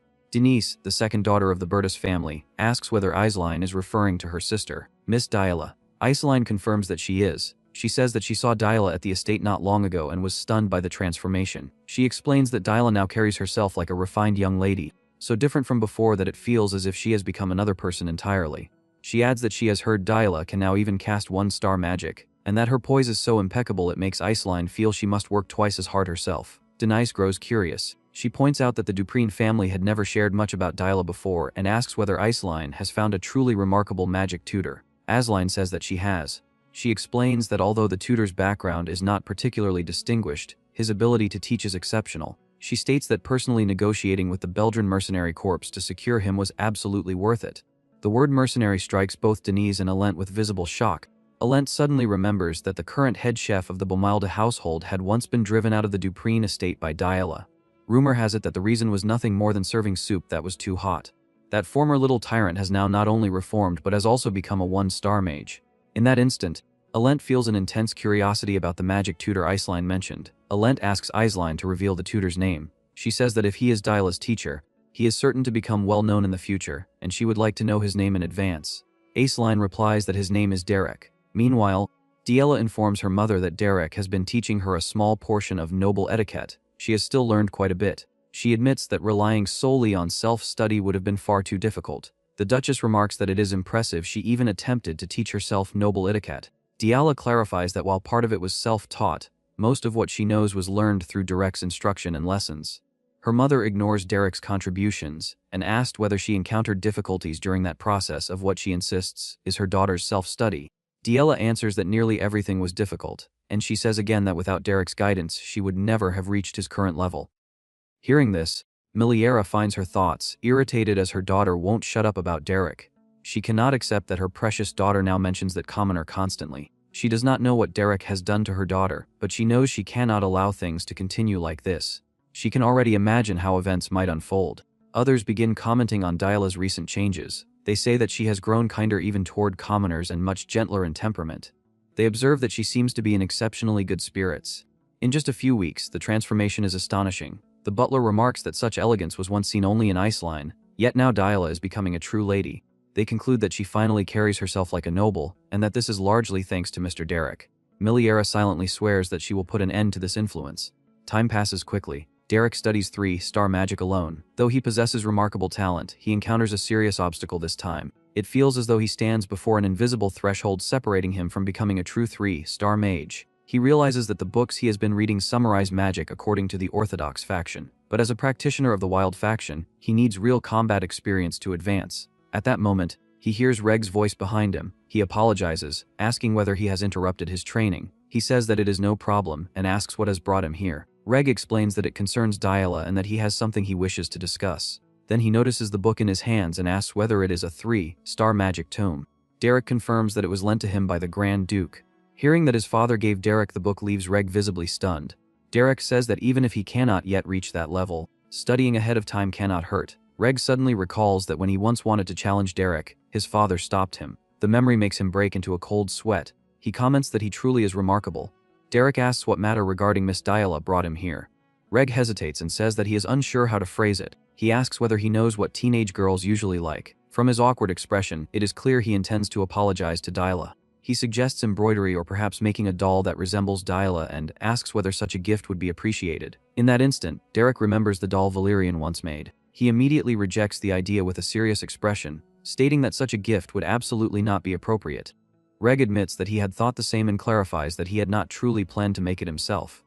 After reconsidering, he agrees that it would not be suitable and suggests they head back. As they walk toward the estate, Reg gradually calms down. He says that he is sincerely grateful. He explains that the atmosphere at home has improved greatly. He notes that his brother Valerian is focusing on managing the territory, and although their father does not show it openly, he appears satisfied. Derrick responds that the Grand Duke's thoughts are difficult to read, something everyone in the estate likely understands.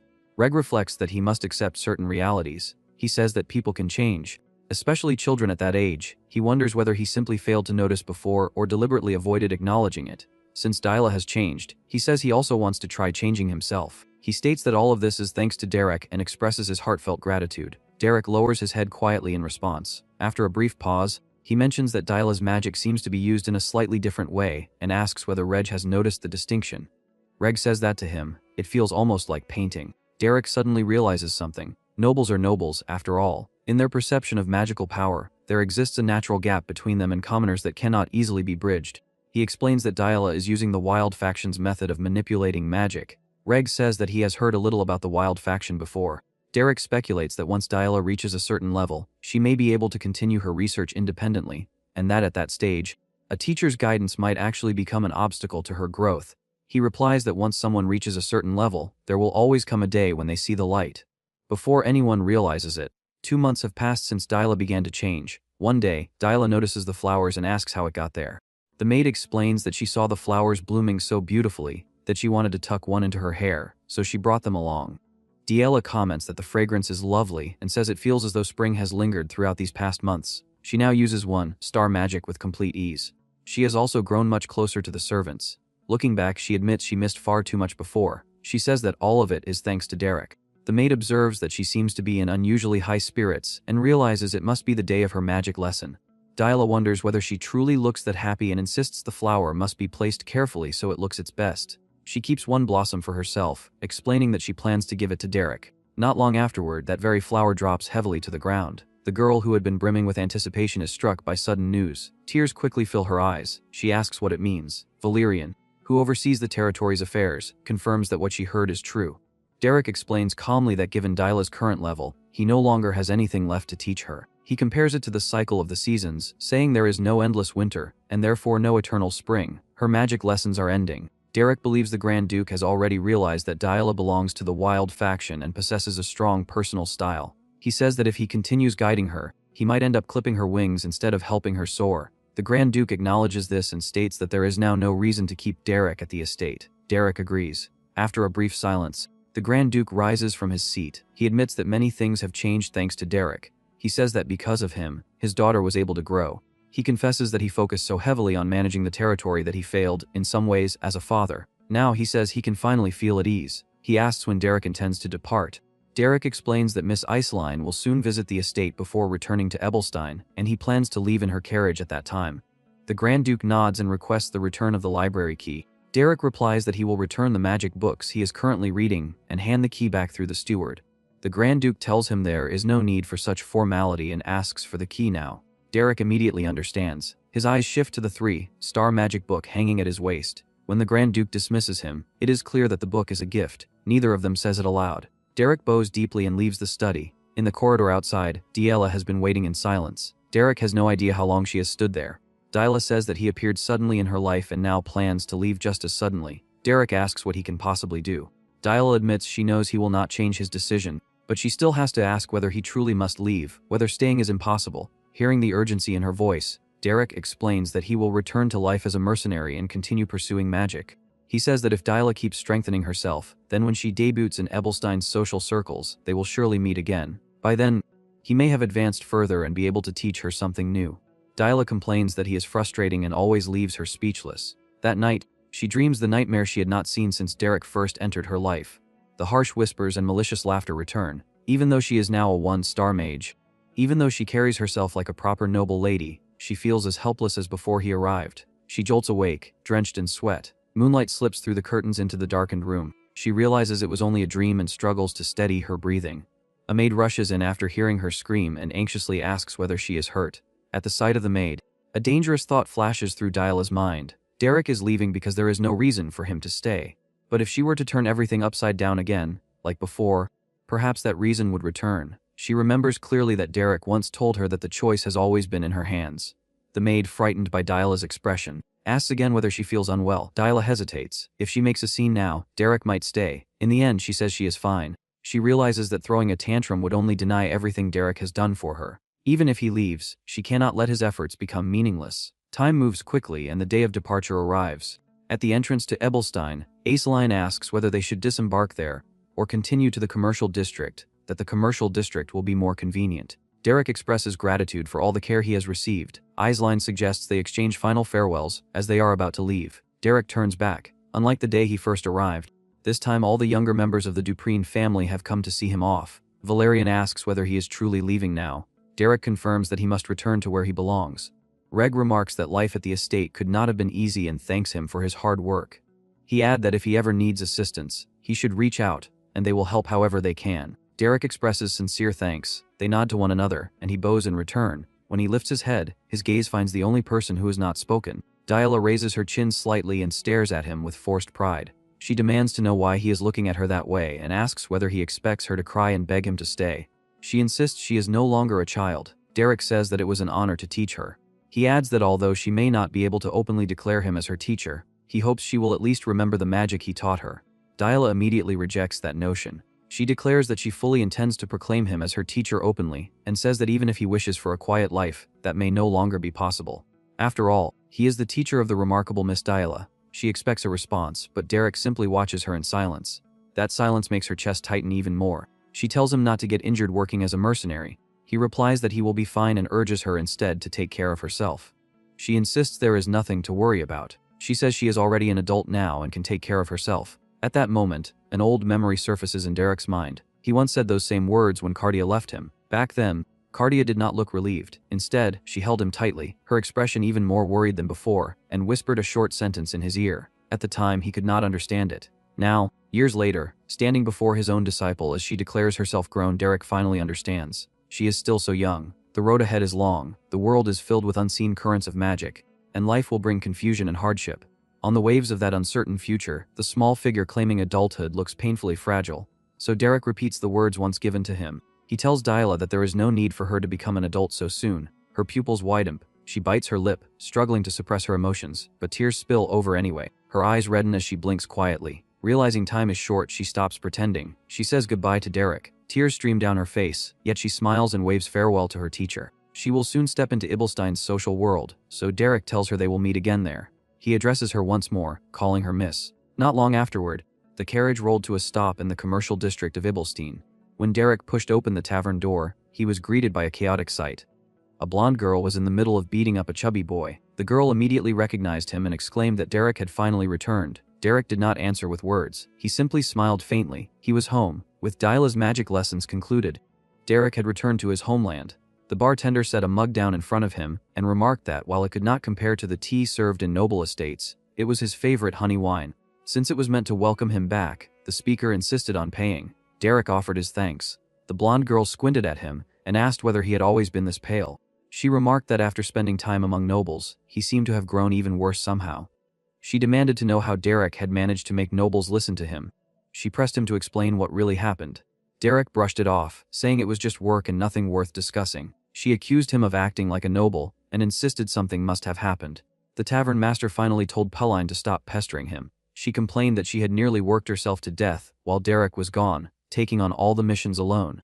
The owner added that thanks to that arrangement, Derrick must have earned a fortune from noble payments. He asked whether he had at least settled the bill generously. Derrick replied that rather than getting money, he had gained something far more important. With that, he placed the magic book he had received from the Grand Duke on the table in front of them. The two stared at it in disbelief and asked whether it was a 2-star magic book. They were stunned that nobles would hand over something so valuable. Derrick corrected them. It was not 2-star. It was 3-star. The owner immediately accused him of stealing it and warned that if he were caught, he would lose his head. Pauline declared that if stealing meant getting a 3-star book, she would happily try it too, and asked where Derrick had pulled it off. Derrick firmly denied stealing anything and stated that the Grand Duke had given it to him as a gift. They scoffed at the idea that a noble would hand such a treasure to a commoner and accused Derrick of picking up aristocratic habits, including boosting. It took him quite some time to convince them that the book truly was a gift. Once that was settled, Derrick asked whether any new commissions had come in. The owner stared at him and asked whether he was planning to accept a mission after only 1 day back. Derrick replied that a simple extermination job would be best started sooner rather than later. After resting in the comfort of a noble estate for too long, he said he felt slightly dull. He told him not to worry. In their line of work, mages were always in short supply. Derrick asked him to arrange something as soon as possible, preferably for the next day. The following morning, under the captain's arrangements, Derrick and Pauline set out to clear magical beasts. During Derrick's absence, Pauline had struggled handling those missions alone as an archer, facing more than a few dangerous moments. Now that Derrick had returned, she no longer had to worry about lacking firepower. They completed several commissions in succession. Exhausted from the workload, Pauline fell asleep early each night. Derrick, however, continued as usual. He would find a quiet corner and practice 3-star magic. After so much real combat, his understanding of 3-star magic had deepened considerably. Unlike before, when it felt distant and intangible, he now felt as though he had truly reached its threshold. Still, that threshold remained high. Even so, Derrick kept pushing himself. He knew talent alone meant nothing without effort. Time slipped by quietly. By the time Derrick could wield 2-star magic with confidence, early winter had arrived in Ebelstein. One day, he and Pauline returned from a mission shivering. Pauline complained that the cold was unbearable and asked how the weather could turn so bitter so suddenly.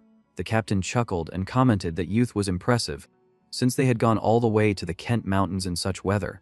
Pauline grumbled that they had not known it would be that harsh and asked to warm up inside before leaving again. The captain handed them 2 hot towels. They wiped the blood from their faces and thanked him. Pauline declared that she had barely survived. The captain told them to rest well the next day. Then he added that there was a commission perfectly suited for Derrick. Derrick asked what kind of commission. The captain described it as simple and well-paid though slightly troublesome. The task had originally gone to the Rohair Mercenary Corps on West Street but had been declined. The request came from the household of Count Bameldi. They were seeking a commoner capable of magic to assist in sparring practice. In simpler terms, they needed a sandbag. As long as Derrick endured a few spells, he would receive generous compensation. Derrick did not know that the one who issued the request was Alent, an acquaintance of Iceline. On the other side, Alent asked who her sparring partner would be that day. The man explained that in order to practice her new offensive magic, he had specifically recruited a commoner opponent. She questioned whether she had come all the way south from the north just to bully commoners with magic. He replied that practical training required realism. He added that proper compensation had been promised, so she could cast freely. She finally agrees to fulfill her duty as a noble to beat the shit out of a commoner. Her teacher reminded her that this was not mere bullying. The recruited opponent was a 1-star mage, so he would not be completely defenseless. Alent pointed out that she was on the verge of becoming a 2-star mage and remarked that the gap between 1-star and 2-star was vast. Her teacher responded that if she respected her opponent, she should fight with full strength, as that was proper etiquette on a training stage. Soon, under her teacher's guidance, Alent met her opponent. She was surprised by how young he looked, and asked whether he was truly her sparring partner for the day. Derrick stood, bowed politely, and introduced himself. At the sound of his name, Alent felt a strange sense of familiarity, as though she had heard it before. They were urged onto the training platform. Alent asked whether he understood the basic etiquette of magical sparring. Derrick replied that he had heard of it but only knew the fundamentals. Alent told him to resist as best he could and promised to end it quickly. In truth, she had no desire to torment someone weaker, so she planned to cast a shockwave and knock him off the stage at once. Derrick then asked what she meant by resisting and to what extent she expected him to do so. Alent stared at him, baffled by the question. Derrick clarified that he wished to know how far he should go resisting in order to be worthy of her training. Her teacher shook his head helplessly at Derrick's phrasing. Alent, however, let out a short laugh and asked whether he was deliberately trying to amuse her. She reminded him that she had told him to resist with all his strength. Derrick replied that he understood and would follow her command. In the next instant, magic began to bloom in his hand. Blue mana gathered slowly in Derrick's palm as he faced Lady Alente in the sparring arena, the space between them heavy with tension and magical power. Lady Alente began a soft, refined chant, all energy condensed in her hand, and as she studied him, she admitted inwardly that this commoner was no ordinary student. Reaching the level of a 1-star mage at his age was not something she could dismiss lightly. Even so, she felt his confidence leaned too close to arrogance, and she believed he needed to learn the unseen boundary that separated nobles from commoners. The moment her chant ended, she released her spell. A violent surge of magic tore across the arena toward Derrick, but he noticed it at once and stayed perfectly calm. With a small sidestep and a measured retreat, he avoided it with effortless precision. The attack flew past him and smashed into the trees beyond the arena, exploding through thick trunks as though they were brittle sticks, sending splinters and dust scattering everywhere. Lady Alente narrowed her eyes in disbelief because the ease with which he had evaded her spell felt almost mocking. Derrick looked at her with quiet composure and seemed to wonder what she would try next, and that calm expression only provoked her further. Irritation flared inside her. No matter how talented he might be, she believed he had no right to stand so casually before a noble mage. She decided the only proper response was to crush him completely and force him to understand the gulf in both birth and ability. She immediately began another chant. As her voice rang through the arena, glowing circles of cold magic spread across the ground around her feet. From them, countless ice arrows formed in the air like a frozen storm gathering under her command. She was certain that someone at his level could never withstand such an attack. With a sharp motion, she sent them forward, unleashing a barrage of icy projectiles that swarmed toward Derrick from all directions. Derrick did not flinch. He simply raised one hand and cast what looked like a very basic spell. The instant the two magics met, Lady Alente's eyes widened. That humble spell shattered every single ice arrow before any of them could touch him. The frozen barrage burst into glittering fragments that rained across the arena and fell near her feet, leaving her stunned.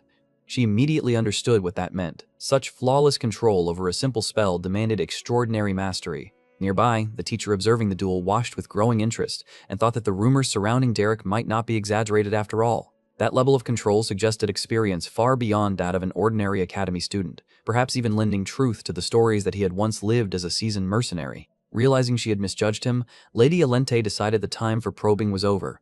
Golden magic began to whirl around her body as she started chanting again. Brilliant flames of light danced around her like a blazing aura while she admitted to herself that she had been careless. When the spell finished, dozens of radiant golden arrows appeared around her, each one pulsing with destructive force. Derrick calmly studied the shift in her strategy and understood that she had abandoned precision. She now meant to drown the entire arena in an attack so large he would have nowhere to escape, and he quietly appreciated how quickly she had adapted. Lady Alente lifted her hand and released the arrows all at once. A storm of golden light crashed toward Derrick like a rain of destruction. Seeing that dodging was impossible against such a wide assault, Derrick swiftly chanted a defensive spell and raised a barrier around himself, bracing it with both hands as he prepared to withstand the impact. The arrows slammed into the barrier one after another, each collision erupting into thunderous explosions that shook the arena. Dust and debris surged upward and swallowed everything from view. From afar, Lady Alente watched closely, convinced that the unending bombardment would eventually shatter his defense and end the duel. But as the smoke slowly thinned, she saw Derrick still standing where he had been, gripping the barrier firmly without a trace of injury.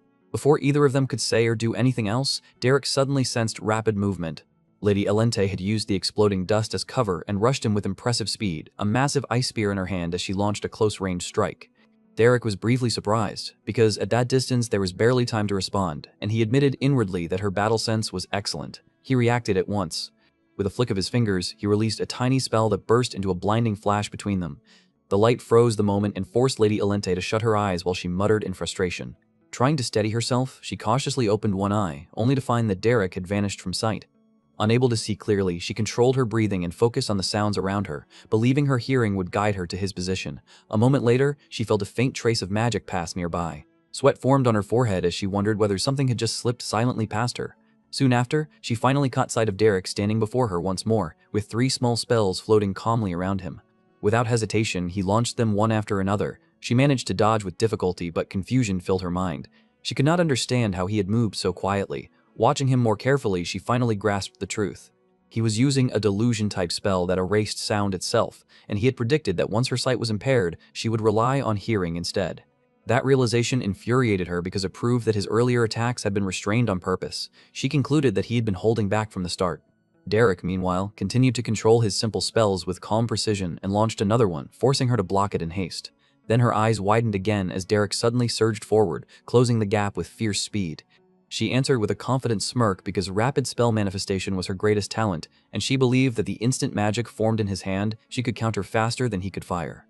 But the next moment caught her off guard. When Derrick advanced, magic did not gather in his hands. It flared beneath his feet. Startled by the unfamiliar technique, she leaped backward and quickly realized what he was doing. He was channeling magic through his feet. As she retreated further, she noticed that even the tips of his toes were glowing, releasing small bursts of spellcraft with every step he took. Under that relentless pressure, she barely avoided each strike, but the erratic rhythm eventually threw off her balance and sent her to the ground. The teacher watching the fight widened his eyes and concluded that Derrick's style resembled the unpredictable methods of the School of the Wild, where magic flowed freely and could be released from any part of the body. Against practitioners of the disciplined School of Regulation, such freedom made it nearly impossible to predict the next move. Back in the arena, Lady Aplenty touched her head and looked up at Derrick, letting out a nervous laugh as she admitted that he was a remarkably interesting opponent. Her expression held genuine surprise as she confessed that she had looked down on him at first, thinking the rumors were only exaggerated nonsense spread by a loud commoner. She slowly approached him while Derrick remained cautious, watching her carefully in case she intended to deceive him again. Then she lowered her head slightly and sincerely expressed her appreciation, explaining that the duel had shown her something truly fascinating and that she was grateful for the lesson he had unknowingly given her. A gentle smile formed on her face, making it seem as though the fight had ended on peaceful terms.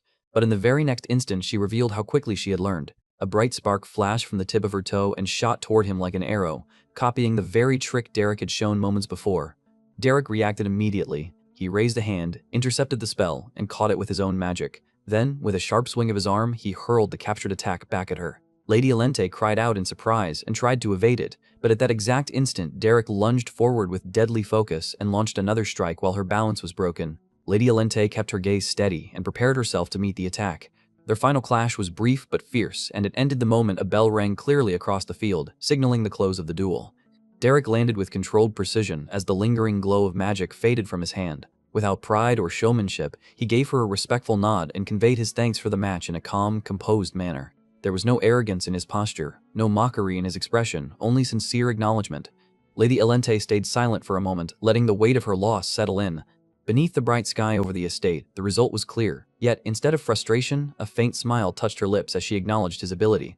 She admitted that he was a splendid mage, someone whose talent stood far above the ordinary. Derrick answered by turning the compliment back on her. He suggested that the one who truly deserved praise was Lady Aplenty herself, because standing her ground against someone like him was no small feat. From his point of view, her reflexes and awareness were extraordinary. She received his words with quiet amusement. She sat with a teacup in hand and looked at Derrick with open curiosity. She says that he is surprisingly skilled at giving compliments, and that he already seems to know how to deal with nobles. She says that she heard he was born a commoner, but after seeing his ability with her own eyes, she is certain he must have worked brutally hard to reach his current level. Derrick answers calmly that he never really had a choice, and that, as a mercenary, he simply had to do whatever was necessary to survive. Aplenty tells him not to belittle himself like that. She says that she has always respected people who push themselves past their limits. Then, while still holding her cup, she warns him about the old magic instructor standing nearby. She says that the old man does not seem very fond of him, so he should be careful not to irritate him. A moment later, she adds that there is one more thing she wanted to say. She thanks Derrick and says that she learned a great deal from that day's training. She explains that the upcoming tournament will be held at the Rosea Salon, and she says that perhaps this time she may finally be able to win. Derrick looks at her and says that, at her current level, she has no reason to doubt that. Aplenty lowers her gaze slightly and admits that she is not truly worried about people weaker than herself. She says that the person she wants to defeat no matter what is Aislinn Eleanor Duplin. At that name, Derrick falls silent. Aplenty immediately realizes what she has just exposed, and embarrassment flashes across her face. Inwardly, she scolds herself for saying too much. Trying to recover her composure, she abruptly tells Derrick that he may leave now. Derrick turned without hesitation, his footsteps echoing against the stone as he walked out of the gazebo. But as he moved away, something in her memory stirred. The name Derrick of the Belden Mercenary Corps resurfaced in her mind and linked itself to an old recollection. An image flashed before her eyes. Aislinn, calm as ever, wearing that gentle smile, speaking that very name. The connection struck her like lightning. Without delay, she rushed after him. She reached out and grabbed his wrist, stopping him in place. A sharp breath escaped her as realization set in. With urgency in her voice, she demanded confirmation, having finally connected him to the story she once heard. He was the mercenary who had turned an incompetent girl named Diella into a mage. By the time they moved inside, the sun had already begun to set, and its fading light stretched long shadows across the estate. Inside the study, the firelight flickered warmly against the walls, standing in sharp contrast to the tension filling the room. Wasting no time, Lady Aplenty revealed her true purpose. She declared that she was willing to do anything if it meant gaining the strength needed to defeat Aislinn. Her words were filled with resolve, but beneath that determination lay something far more exposed. When questioned further, she clarified that she did not merely want to stand beside Aislinn. She wanted to surpass her. At the very least, she wanted to win the spar that awaited them. Derrick watched her quietly, noting the force of her ambition. At first, he described it as intense competitiveness. She immediately rejected that gentler description. Instead, she confessed the truth without disguising it. What drove her was jealousy. She considered that emotion ugly and pathetic, yet she made no attempt to hide it. As she stared down into her tea, her wavering reflection mirrored the unrest in her thoughts. She admitted that the way she had treated Aislinn in the past had been wrong. No matter how often she spread rumors or searched for flaws, Aislinn had responded only with understanding. Rather than retaliating, she'd even tried to embrace her. When asked why she was being so honest, Lady Alente explained that she wanted to prove her sincerity.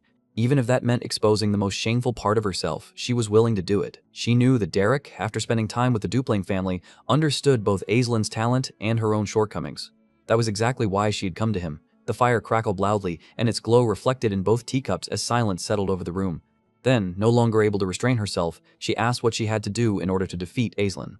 Derrick acknowledged Aislinn's overwhelming strength and implied that she had already surpassed the level most people could even comprehend. She might have already reached a realm that could not be easily measured. Compared to that, Lady Alente's chances were not merely slim, they were almost non-existent. He stated the truth plainly. She could not defeat her. The words hung heavily in the air, but they did nothing to break her resolve. Instead of shrinking back, she leaned forward, her determination growing even harder. Even if her chances were nearly zero, she insisted that she still wanted to win. In her mind, the matter was no longer about whether victory was likely, it was about whether she had the will to pursue it. She then reminded him of something important. He had once taken someone completely hopeless in magic and transformed her into a mage. If he had done that once before, then she wanted to know whether he could do the same for her. Derrick fell silent for a brief moment. Then he admitted that there might be a method worth trying. Still, there was hesitation in his voice. Certain concerns troubled him, and those needed to be addressed before he could agree to anything. Her expression changed at once. Desperation gave way to anticipation. She urged him to continue, making it clear that she was ready to hear whatever conditions or problems he had in mind. Derrick began by asking whether she even knew how he had taught Lady Diella in the first place. Lady Alente admitted that she did not know the details, but she insisted that it made no difference. She declared that she was prepared to do absolutely anything if it meant winning. Derrick then reminded her that he was a mercenary, hinting that certain consequences came with that fact, but she passionately brushed aside his concern. She argued that if he feared people gossiping or mocking a noble lady for learning magic from a mercenary, then he should not. She made it clear that her ambition was real. She declared that she intended to become a figure whose name would echo across the empire, and that failing to stand at the top of Ebelstein's social world would be ridiculous. As Derrick watched her in silence, she suddenly struck the table and exclaimed that he must not dare question her sincerity over something so petty. She stressed that she knew exactly what mattered more than pride.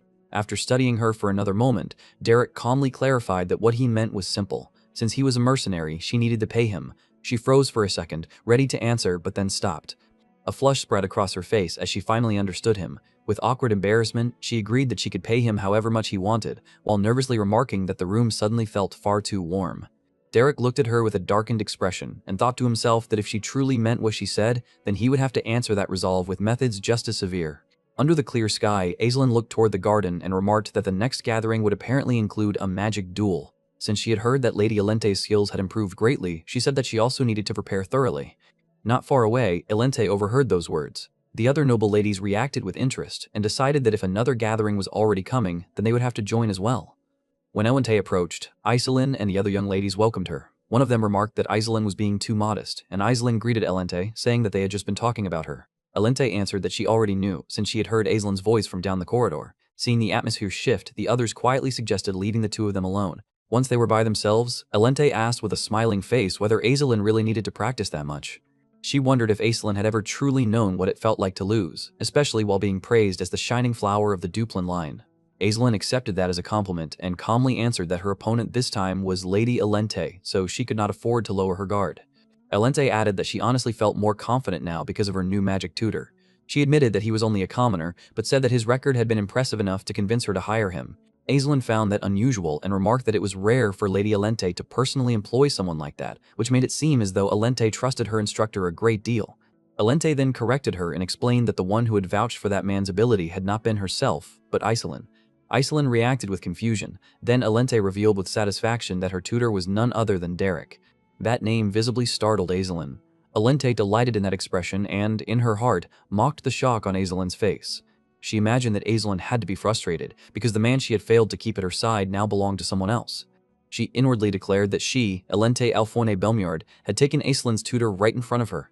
But Aislinn only let out a quiet reaction, then warmly congratulated Alente. She said that Lady Alente truly seemed to be someone with a wise and reliable mind, and she repeated her congratulations with an earnest smile. That answer caught Alente off guard. She awkwardly thanked her while inwardly panicking, because this was not the reaction she'd imagined at all. Aislinn then fell into thought. She remembered Diella desperately objecting when she suggested asking Derrick for more lessons. In that memory, Aislinn said that Diela's growth had seemed a little stagnant lately and that Derrick could surely help if he guided her. But Diela had immediately panicked, insisted that there was no need to go that far, and begged that no one do such a thing. Remembering that, Aislinn quietly thought things over. Aplenty, meanwhile, kept provoking her in her heart, convinced that Aislinn would understand exactly what it meant for Derrick to be taken away and begin showing her anger. Yet Aislinn only continued thinking, then gently tried to say that Derrick was actually a bit unusual. Aplenty immediately cut that off by pretending to notice how late it had become. With a bright smile, she said that she had enjoyed their talk and would take her leave, adding that today had only been their first lesson. As Aplenty walked away, still flustered and blushing to herself, Aislinn remained where she was and tried to reassure herself. She thought it probably was not anything too serious, because Derrick did not seem like the kind of person who would do anything truly terrible. From a distance, the silver-haired woman quietly watched the two of them over a cup of tea. Elsewhere, at Belden's team headquarters, Derrick pushed those matters aside and told himself that he needed to focus on the work in front of him. The tavern owner looked at the growing pile of requests tied to House Belmyard and complained, asking why Derrick's workload kept increasing like that. Derrick answered that at least he no longer had to travel all the way to the Earl's estate. He said that as long as he could handle the work here in Ebelstein, it made no real difference to him. The man remarked that Derrick made it sound easy, then asked the question that truly mattered, whether their lady could really defeat Lady Aislinn in that upcoming match. Derrick answered after a pause that the situation was not a total dead end. While holding his mug, he said that he still had one option left. Derrick explained that if Lady Aplenty could break through the bottleneck of a 2-star mage, then even in a direct clash against Lady Aislinn, they could use the advantage of a higher rank to defeat her and secure victory. The captain listened, then told him to set that hopeful scenario aside for the moment and asked what plan he considered the most realistic. Derrick answered that this was exactly what he wanted to discuss. He said he would need his help for the plan, and to keep everything safe, he would also need P-Line's assistance. The captain stared at him in silence, then remarked that Derrick was clearly plotting something reckless and far from reasonable. Derrick admitted without hesitation that the entire plan was dangerous from the start. At that exact moment, Pelling burst in dramatically and cried out that it was very dangerous. She loudly complained that those people were complete swindlers, saying they had scanned her thoroughly, made her suffer, and squeezed every last coin out of her before she broke into tearful sobbing. Derrick and the captain could only sit there in silence as her rant filled the room. After that, money was handed over, and by evening Derrick arrived at House Belmyard to begin Aplenty's real training. He told her that the first step would be live combat training. He explained that they would repeat that process 10 times, and only after that would they begin examining the finer details of her magic in depth. Aplenty reacted with disbelief, and pointed out that he was throwing her straight into 10 consecutive rounds of fighting. Derrick calmly replied that he first needed to observe her true combat ability. Aplenty noted that this approach suited his mercenary background perfectly, since even his lessons were brutal. Even so, she said she did not mind, because she had not hired him to sit around and deliver textbook lectures. Derrick accepted that answer and told her that if she was ready, they should begin. The training dragged on until sunset, and by then the courtyard had been left scarred by battle. Aplenty bent over, gasping for breath, clearly exhausted. Derrick thanked her for her hard work and told her to rest for 10 minutes. He then said that after that short break, they would move on to fundamental magic theory. Aplenty stared at him in disbelief and repeated that it was only 10 minutes, then confessed that she did not have a shred of mana left. Derrick answered from behind her that if she truly pushed herself, she should still be able to draw out some mana. After a brief silence, he coldly judged that the shapes of her spells were wrong, and instructed her to sharpen her concentration and create 10 more ice spears. Aplenty strained herself and forced the magic out again, but Derrick immediately pointed out that she was still 5 short. Without giving her room to breathe, he then ordered her to fire another 100 mana arrows. Aplenty weakly protested that she really had no mana left at all. Derrick dismissed that excuse and told her that instead of wasting time complaining, she would do better to create just one more arrow. Aplenty eventually collapsed flat on the ground, panting heavily. Only then did Derrick tell her that she had worked hard during the session and could at least go eat dinner now. He then asked if she was alright and added that if she truly felt she could not continue, giving up was always an option. That immediately made Aplenty sit back up. She asked if, after putting her through that kind of training, he was seriously telling her to give up. She reminded him that, before they began, he had spoken with such grave warnings that she expected something truly unbearable, but in her eyes this was merely ordinary hard work. She declared that he had no idea what she had endured just to survive in the ruthless world of high society, and insisted that this level of training was nothing to her. Derrick quietly accepted her words and said that it seemed he had underestimated her. Aplenty then claimed that she was only slightly tired because she had come straight from a social gathering. She boldly declared that starting tomorrow she would show him what she was really capable of, and told him that from then on he had better raise the training intensity to an entirely new level. She even boasted that this light warm-up had hardly made her break a sweat. Derrick paused at her mention of tomorrow and asked what she meant by that. Aplenty looked confused. Derrick then reminded her that he had already said it earlier. He explained that this was only dinner break. Under the darkening sky, Aplenty could only stare at him and remark that he had a very strange sense of humor. Derrick answered coldly that he had not accepted this job to joke around with her. Sunlight burned over the estate as the day's training began. Derrick pressed Lady Alente to go further, ordering her to produce 5 more magic arrows. Her body trembled at once, and a pained breath slipped from her lips. Even so, the white-haired instructor insisted that she had not truly reached her limit yet and still had more strength to draw out. Mana wavered around Lady Alente, clearly showing that power still remained inside her. Derrick gave her no mercy and raised the demand again, this time ordering 10 more arrows, her face filled with disbelief as she asks why the number keeps increasing. Left to choose between more manifestation training and a brutal run, she drags her heavy legs forward. She chooses the run, forcing herself through exhaustion until her breathing turns ragged and she finally crumples onto a bench in the garden. Derrick steps closer and asks whether she is all right. With a tight, strained smile, she says that this is fun. When he remarks that giving up is still an option, she scoffs and says that surrender has never been one of her choices. That stubborn pride only brings another trial, as Derrick declares that her break is over and that it is time for sparring. 2 weeks of merciless effort pass beneath the pale winter sun. At the end of it, Lady Alente lies slumped over a stone table, her vivid red hair spilling across its cold surface. She asks Lady Denise to wake her the instant Lady Aislinn arrives. She admits that the magic training has drained every bit of energy from her body. Denise gently agrees, while Alente says that she has become completely absorbed in her magical studies. Lady Denise looks down at her worn-out friend, curiosity rising in her eyes. She asks why Alente insists on pushing herself this far. The answer that comes is simple and sharp. Alente fixes her burning gaze ahead and says that she does it because she wants to win. She says that second place has no value in her heart. Denise answers with quiet encouragement and says that she will be cheering for her. The calm mood shatters when Lady Aislinn finally appears. Panic shoots through Alente, and she jerks upright so suddenly that the sound echoes against the garden walls. The dark-haired noblewoman walks closer with effortless grace, and that sight alone stirs Alente's competitive fire even more. From farther away, Lady Aislinn suggests that her companions visit a newly opened clothing shop. Alente quickly hides her face, desperate not to meet her directly. She asks Denise whether her rival has already left, terrified that she might have been seen in such a messy, exhausted state. Relief spreads through her when Denise says that Aislinn has gone. Still, the embarrassment of having been sprawled across the table refuses to fade.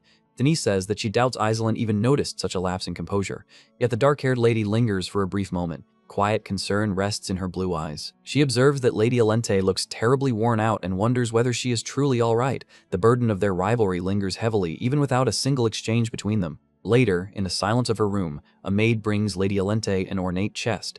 It is a present from House Duplain, sent personally by Lady Aislinn. Inside, the box is filled with expensive elixirs meant to restore mana.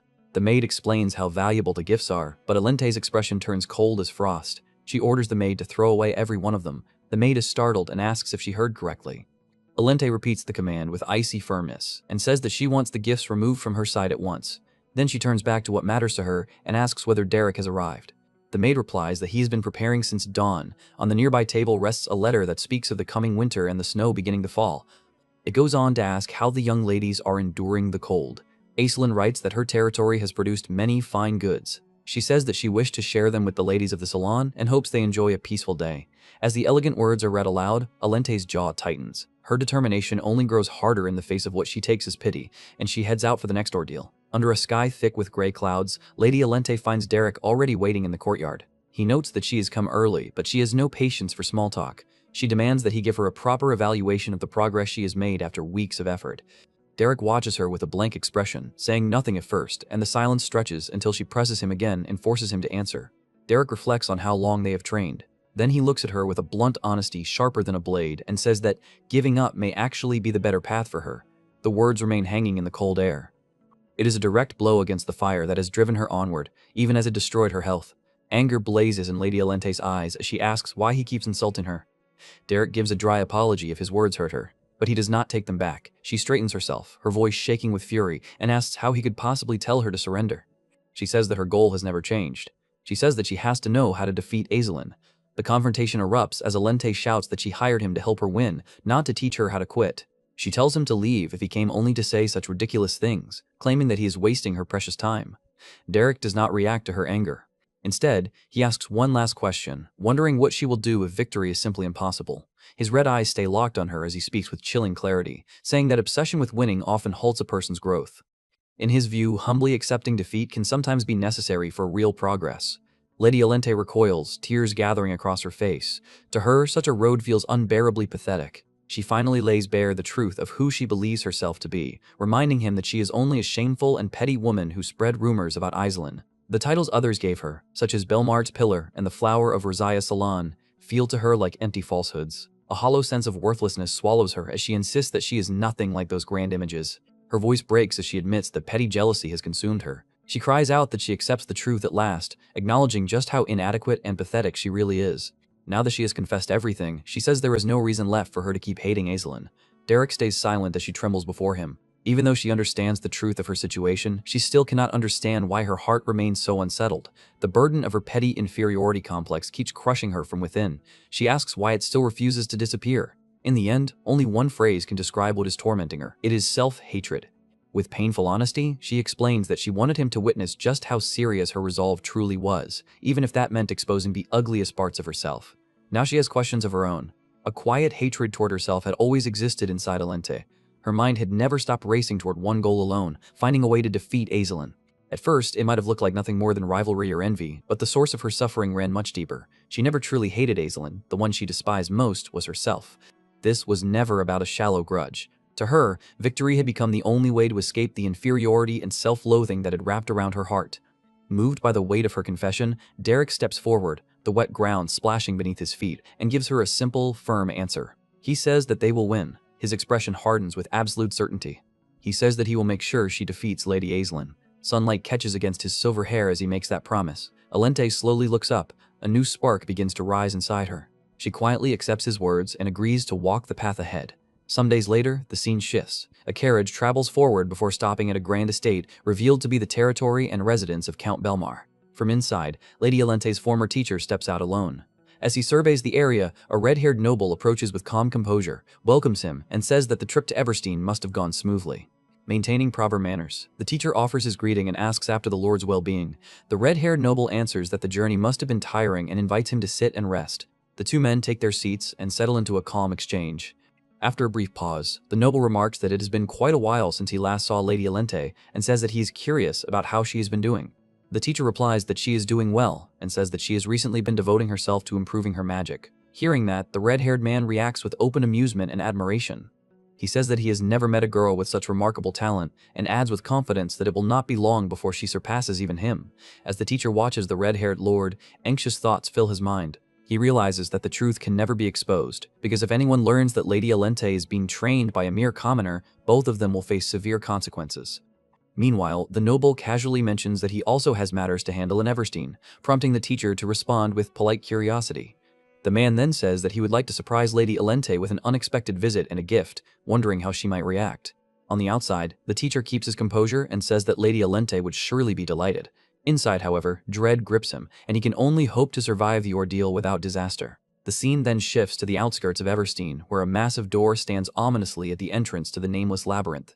There, Pelini voices her unease and says that something about the situation feels wrong, questioning whether it is really wise to send someone as delicate as Alente into a dungeon. Jaden calmly responds that Derrick must have already thought everything through. As uncertainty spreads among the group, Alente suddenly realizes with shock that she is the one expected to enter the dungeon. Startled and overwhelmed, she asks what exactly she is supposed to do inside and whether she is simply meant to fight monsters head-on. Derrick finally steps in and reassures her that this is the weakest dungeon in the region. He explains that her task is to sharpen her instincts through real battle and adds that he and the others will be watching over her to keep her safe. Still shaken, Lady Alente asks whether this is truly serious, as if she can barely believe it is happening. In response, Derrick releases an intense burst of energy and says in a firm, unwavering tone that the duel is only a few days away and that they have almost no time left, making this the most efficient preparation possible. With that, he begins moving forward with the others. After hearing everything, Lady Alente grows even more uneasy, as it is clearly her first time entering a dungeon filled with monsters. Soon, all four of them advance together in an unsettling silence that only makes the tension heavier. After a short while, driven by fear and curiosity, Lady Alente hesitantly asks what exactly is waiting for them inside. Derrick sternly tells her to stay alert at all times, emphasizing that even the weakest dungeon can still be dangerous. His warning only makes her more nervous. At that moment, Pelim, who has been watching their surroundings carefully, suddenly warns that a horde of goblins is coming. Lady Alente panics immediately and cries out in alarm. Derrick, however, stays composed and says that he already sensed them approaching from behind. A moment later, Jaden points out that something even bigger is approaching and identifies it as a creature resembling an ogre. Hearing that only worsens Lady Alente's fear and leaves her even more shaken. As the pressure rises, Derrick turns to Jaden and asks whether he can handle the ogre. Jaden remains completely calm and answers with a confident smirk, implying that his willingness depends on the payment. Derrick releases a powerful wave of energy and firmly says that compensation can be discussed later, making it clear that survival comes first. At once, all of them turn their attention forward, where countless glowing eyes begin to emerge from the darkness and draw steadily closer. Overwhelmed by the terrifying sight, Lady Alente freezes in place, her body trembling as the reality of fighting monsters finally sets in. Before she can recover, the goblins rush toward them. Derrick immediately moves to the front and intercepts the attack head-on. Behind him, Lady Alente can barely even form words, her fear nearly robbing her of speech. Derrick reacts at once, ordering Pelini to protect her, then dashes into battle with precise swordsmanship. Pelini supports from a distance, firing arrows with expert accuracy to eliminate threats from multiple directions, while Derrick combines his blade and blazing fire to cut through enemy after enemy as the team carries out their roles with perfect coordination. In the middle of the chaos, Alente remains rooted in place, too overwhelmed to understand what she should do, her mind paralyzed by fear and confusion. Then she suddenly senses a massive presence behind her and realizes it is the same creature they discussed earlier. The scene shifts to Jaden, who stands firmly in its path with calm confidence, holding his sword as he remarks that he is curious about the bounty placed on the monster. Without warning, the giant goblin charges at him, but Jaden steps forward in one swift motion and cleanly severs its arm. Meanwhile, on the other side of the battlefield, Derrick continues cutting down enemies without pause, blending swordsmanship and fire with seamless efficiency. Watching all of this, Lady Alente is left utterly stunned, her composure crumbling under the terrifying reality around her. Sweat runs down her face as panic floods her thoughts, and she realizes that the danger is real and that she could genuinely die there. The intensity of the moment becomes almost impossible to bear, leaving her unable to decide her next move. Then Derrick turns back and urgently warns her that a goblin is charging straight at her, telling her to stay alert. At that same instant, the goblin rushes directly toward Lady Alente with lethal intent. Fear completely overwhelms her, and she becomes certain that she is about to die.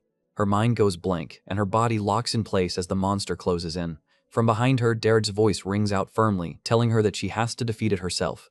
At those words, something inside her begins to change.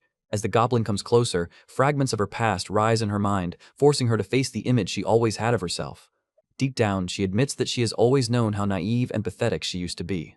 Even as the goblin lifts its weapon to strike, more memories surface, reminding her that she had so often been someone who talked endlessly but never acted. She recognizes the version of herself that envied others and spoke behind their backs, admitting that it truly was who she had been. Yet in the middle of fear and chaos, her perspective finally begins to shift, and a new determination takes shape. Rather than giving in to terror, she realizes that this very moment is the reason she came here, to confront her weakness and put an end to the person she used to be. At that critical instant, Lady Alente finally activates her power. Summoning her courage, she manifests a massive ice arrow, its frigid energy forming vividly before her. At the same time, the goblin lunges with killing intent, aiming to strike her down without hesitation. From a distance, Derrick watches closely, observing her every movement without intervening. In the next moment, the enormous ice arrow surges forward with tremendous force, piercing straight through the goblin and tearing past it completely. The creature falls in a single, decisive blow. It is Lady Alente who accomplished this, and the moment marks an important turning point. The rest of the group, seeing it happen, cannot help but feel quiet admiration. Until then, she had contributed nothing and seemed almost like a helpless burden who could not fulfill her role, but this time, she defeats a goblin entirely by herself. After the attack, Lady Alente remains standing where she is, her body trembling slightly from fear and adrenaline. Slowly, she raises her eyes toward her teacher, who has been watching from afar. With calm steadiness, he says that this is only the beginning. Hearing that, Lady Alente answers with a faint smile, her eyes carrying new determination as she realizes that she has finally taken her first true step forward. Under the shadow of Eberstein's stone walls, Derrick sat alone and reread a letter. In it, his old master, Kataya Flameheart, said that more than 2 years had already passed since she left Eberstein, and she apologized for contacting him so late. She wrote that she was currently teaching the young lady of House Elvester magic and had been kept busy because the girl was so eager to learn. Looking back, she said that the days she spent wandering Eberstein and teaching Derrick magic had been harsh, but far freer and more enjoyable. Of all the mages she had seen in her life, she said that Derrick was the most talented of them all. She asked what stage of cultivation he had reached by now, and told him that when the day came for them to meet again, he had to show her his magic. She signed the letter as his old master, Kataya Flameheart. For 2 weeks, Derrick kept coming back and reading that letter whenever he had the chance. Lady Alente beside him pointed that out and finally asked what it was. Derrick said that it was a letter from his master. She remarked that his master must be an incredible teacher to have the patience and character to teach someone like him. Derrick answered that she truly was a great master. When he gave her no reaction, she admitted that she had only been trying to get a rise out of him. Derrick calmly asked which part had been meant as the jab, leaving her with nothing to say. She dropped it. He reminded her that the duel was in 2 days, and asked how she was feeling. She admitted that she did not really know. She gathered herself, smiled with firm resolve, and said that she was going to win. At the noble district magic dueling grounds, the crowd gathered in anticipation. In the middle of the crowd, Aislinn was talking to her friend when she spotted Derrick passing by in the corner of her eyes. Aislinn excused herself from her companions and called out to Derrick. She said that it had been a while, and that she had heard he was now looking after Lady Alente's magic training. Derrick replied that their paths had simply happened to cross. After a brief silence, she said that he had not changed at all and asked whether he was being too hard on Lady Alente. She added that Diella had told her he was not exactly a typical teacher and that Lady Alente had looked quite exhausted lately. Derrick answered that for her to worry about her opponent showed a great deal of confidence. Startled, she asked what he meant. Derrick then warned her that no matter who the opponent was, she must not let her guard down. All around them, nobles whispered about the coming match. Some said that Lady Aislinn would obviously win unless Lady Alente somehow managed to use 2-star magic.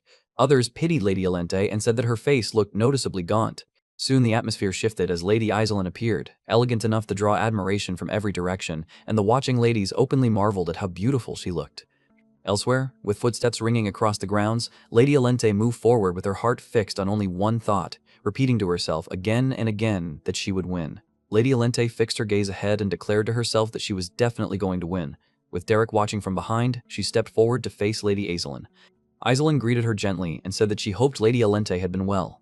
Alente answered with equal courtesy, saying that she assumed Lady Aislinn had also been well, then added that Aislinn's constant composure had always inspired her. Aislinn quietly denied that and admitted that she had never been this nervous for a duel before.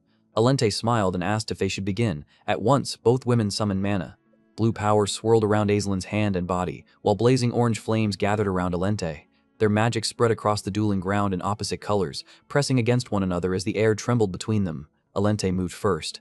She unleashed a brilliant, overwhelming display of magic, sending fiery projectiles high into the air until the entire sky above the arena was filled with burning arrows ready to fall. As the blazing rain descended, Alente remembered Derrick's harsh lesson in the dungeon. He had told her that if the duel became a pure contest of magical skill, she would not win. When she asked how she was supposed to win then, he answered that it would be through willpower. He explained that all the training they had done was meant to teach her how to squeeze out every last drop of mana. When she sarcastically asked if that had only been his strange hobby, Derrick flatly said that he did not have hobbies like that. He then explained that once both sides had completely exhausted their mana, victory would be decided by mental fortitude rather than technique. He had also told her to make her magic as flashy and grand as possible, and to drag the duel into a war of attrition no matter what. He said that once all mana was nearly spent, the winner would be the one who could force out even a single drop more. When Alente asked what would happen if Aislinn's mana capacity was far greater than hers, Derrick answered bluntly that then she would lose.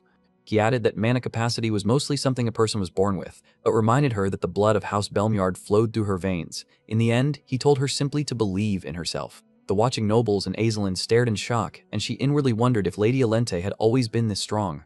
Alente stood beneath the storm of her own flames and raised her arm again, driving the blazing barrage down across the field. Even so, Aislinn did not break.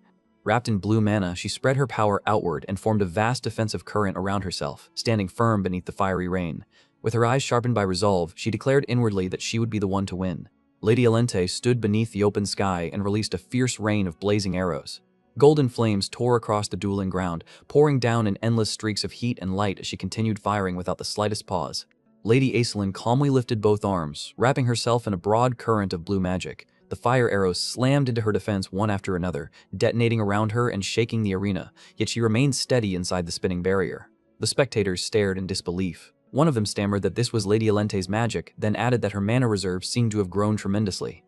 As explosions continued bursting across the field, Aislinn studied the attack closely and thought that Alente's firepower was certainly impressive, but she was simply unleashing it without restraint.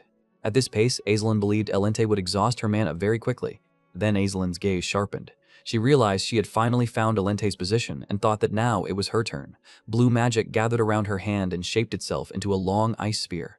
With a cold, focused stare, she launched it through the battlefield.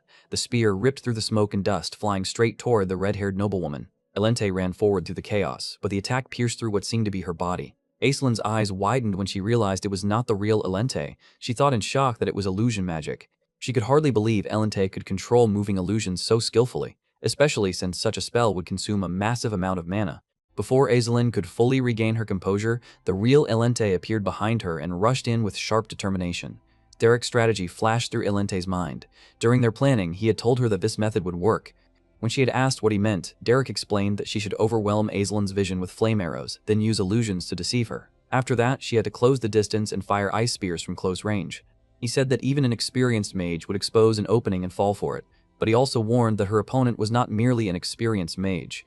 Back in the duel, Elente closed in and formed an ice spear at point-blank range. Aislinn glanced back in alarm and realized Elente was using ice spears from such a short distance. She understood there was no time to cast protective magic, so she decided that she had only one choice. Elente thrust the spear forward, but Aislinn gathered blue mana in her hand and released it at the final instant. The force exploded between them, blasting both girls away through the dust and wind. Elente hit the ground hard, then quickly steadied herself as her red hair whipped behind her. Aislinn also regained her footing, her dress fluttering as she lowered herself into a ready stance. Elente stared at her in surprise and wondered what that move had been. Aislinn quietly exhaled, thinking that it had been close. Derrick's earlier warning echoed in her mind, reminding her not to lower her guard no matter who her opponent was. Only now did she understand what Derrick had meant. Elente's skill level, and even the way she applied magic, had completely changed. Aislinn decided she would answer with firepower of her own. She told herself that she was confident in a contest of pure power. Blue light spread beneath her feet, and dozens of ice spears began forming around her without any incantation. Cold magic filled the entire arena as countless spears rose into the air. The spectators stared in awe. One of them muttered that it was incredible, while another asked if all of them were ice spears. Someone else said that producing so many without chanting was unbelievable. From a distance, Derrick watched calmly beneath his cloak. Seeing Aislinn respond with overwhelming force, he concluded that she had taken the bait. Across the field, Elente stared at the countless ice spears with a startled expression, realizing that Aislinn had accepted the exchange of power. Aislinn calmly admitted that Lady Elente had grown remarkably. Blue ice spears gathered behind her in the sky as her expression sharpened, while Elente quietly hid a small flame behind her back. Aislinn declared that Elente should try blocking this as well, then unleashed the countless ice spears all at once. Elente glared back without fear and released the hidden flame with a wave of her hand. The small blaze shot upward like an arrow, weaving through and destroying the descending ice spears. Aislinn hurried to avoid it, sweat forming on her face as the flaming arrow curved unpredictably through the air. She realized in shock that it was a flame arrow, and wondered when Elente had prepared it. She thought that she had sensed neither an incantation nor the movement of mana, then remembered the earlier barrage and realized Elente must have hidden one arrow back then for this exact moment. The delayed attack streaked past Aislinn and cut through the field, leaving her shaken. She admitted to herself that she could no longer read Elente and had no idea what move she might use next. The watching nobles grew stunned. One asked what was happening, while another said the two of them were fighting on equal footing. Another spectator remarked that it was quite impressive. Elente smiled with rising confidence and thought that this was definitely possible. She told herself that she was overpowering Aislinn right now. Aislinn, however, realized that under these conditions, she could not win. Elente's tactics and boldness had placed her one step ahead. Then Aislinn lowered her gaze and steadied her breathing. She decided to reset the conditions from the beginning.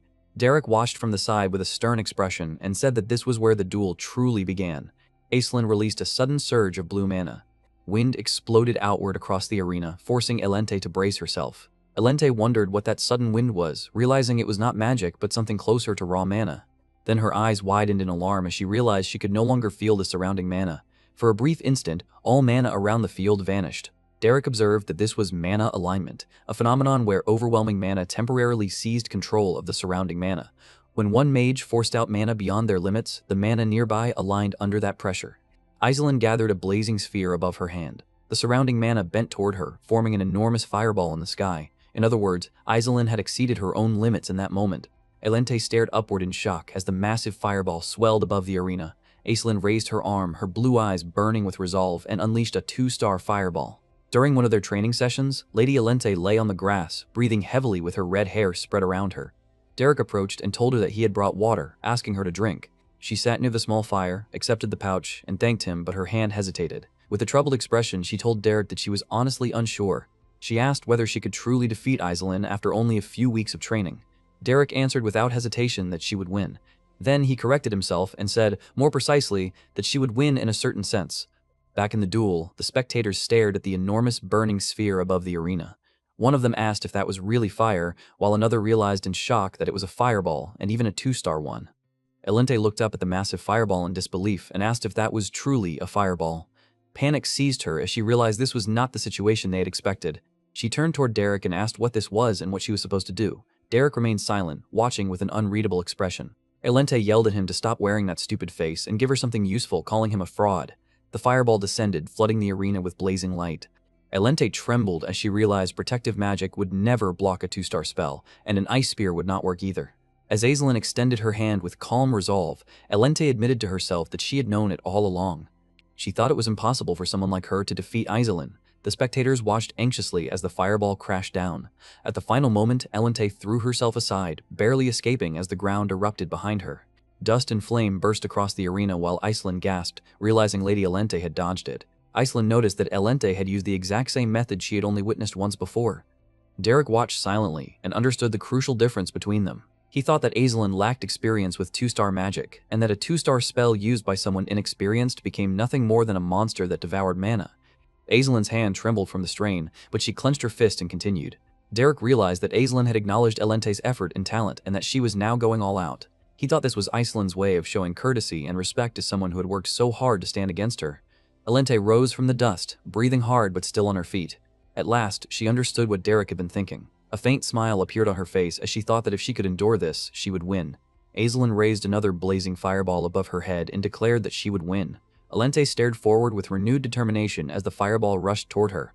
The spectators cried out that there was another fireball and that it was much faster than before. Elente sprinted across the arena with everything left in her body. The fireball chased after her like a living beast, burning the ground at her heels as it tore forward. Aislinn stretched out her hand and forced the attack to keep pursuing, but Elente refused to slow down. At the last second, she twisted her body into another desperate dodge, and the flames exploded past her. The force sent Elente spinning through the air. She barely escaped the speeding fireball as it curved beneath her, her body flipping high above the arena beneath the blazing sun. Aislinn shielded her eyes and stared upward in alarm.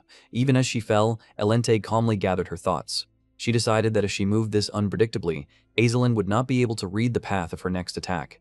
She also knew that casting a protective barrier would only waste what little mana she had left. Blue light flashed around her hand as she prepared another spell, wondering what Aislinn would do now. Then the massive ice spear shot straight toward her. Aislinn crouched low with her palm pressed against the arena floor and summoned an ice wall to block the attack. Elente realized in disbelief that Aislinn had chosen simple magic manifestation instead of protective magic. She thought that Aislinn had already used up nearly all her mana by casting and controlling 2 fireballs. Aislinn breathed heavily, sweat running down her face, while Derrick watched calmly from the side and said that it would be over soon. Elente landed and smiled in exhausted triumph. She thought that it had worked, and that she had finally cornered Aislinn. There was no way Aislinn had any mana left. Elente checked her own condition and concluded that she could still cast at least 2 more magic arrows or ice spears. That was more than enough. Confidence swelled in her chest. She believed she had finally defeated Aislinn. But in the next instant, another burst of power surged across the field. Elente's eyes widened as fire and ice clashed violently.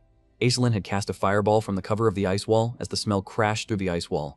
The blast shook the arena and hurled Aislinn backward with tremendous force.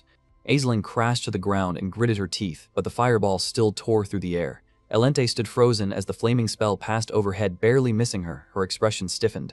Across the ruined arena, Aislinn lay behind a shattered wall of ice, panting heavily. Inwardly, she begged for just one more chance. She told herself that if she could push a little further, she could still continue.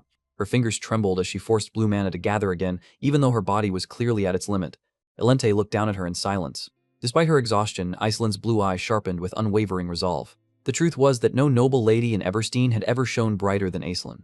But wherever brilliant light existed, shadow was bound to follow. And that forgotten, dark corner had always been the place where Elente stood. In Elente's memory, Aislinn walked ahead through a radiant field of blue flowers while Elente remained behind her in the shade. Her cruel voice from the past returned, saying that Aislinn had been born with everything and spoiled her entire life. The voice asked whether she had truly believed people would always smile kindly to her face. A past version of Elente appeared behind Aislinn with a cold smile, her arms crossed as shadows gathered around them. The mocking voices told Aislinn to look over, then demanded that she show the face she made when she lost herself to anger. Elente stared at Aislinn in silence, caught between shock and realization. In her mind, Aislinn was like a precious gem, one that only shone brighter the more it was polished. That thought pressed heavily on her heart. Aislinn's radiance had always been so blinding that it swallowed Elente completely. In her memory, dark water gathered around her feet, and black shadows coiled upward, dragging her deeper into an abyss of inferiority. Even so, Elente remembered that she had kept sharpening her blade in that darkness. She had continued telling herself that one day she would surpass Aislinn and prove her own worth. She believed she would eventually crawl out of that bottomless pit. Back in the arena, Elente watched Aislinn from across the broken floor. She thought that Aislinn was elegant, composed, and beautiful.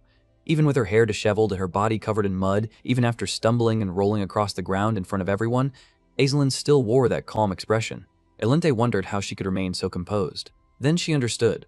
It was almost as if Aizelin had no image she was desperately trying to protect. She was simply herself, always giving everything she had to whatever stood before her.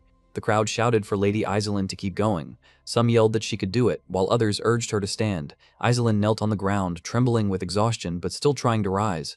Alente formed a small flame in her hand and glanced toward Derrick. She remembered asking him whether she could really defeat Aizelin. Derrick had answered that she would be able to win soon enough.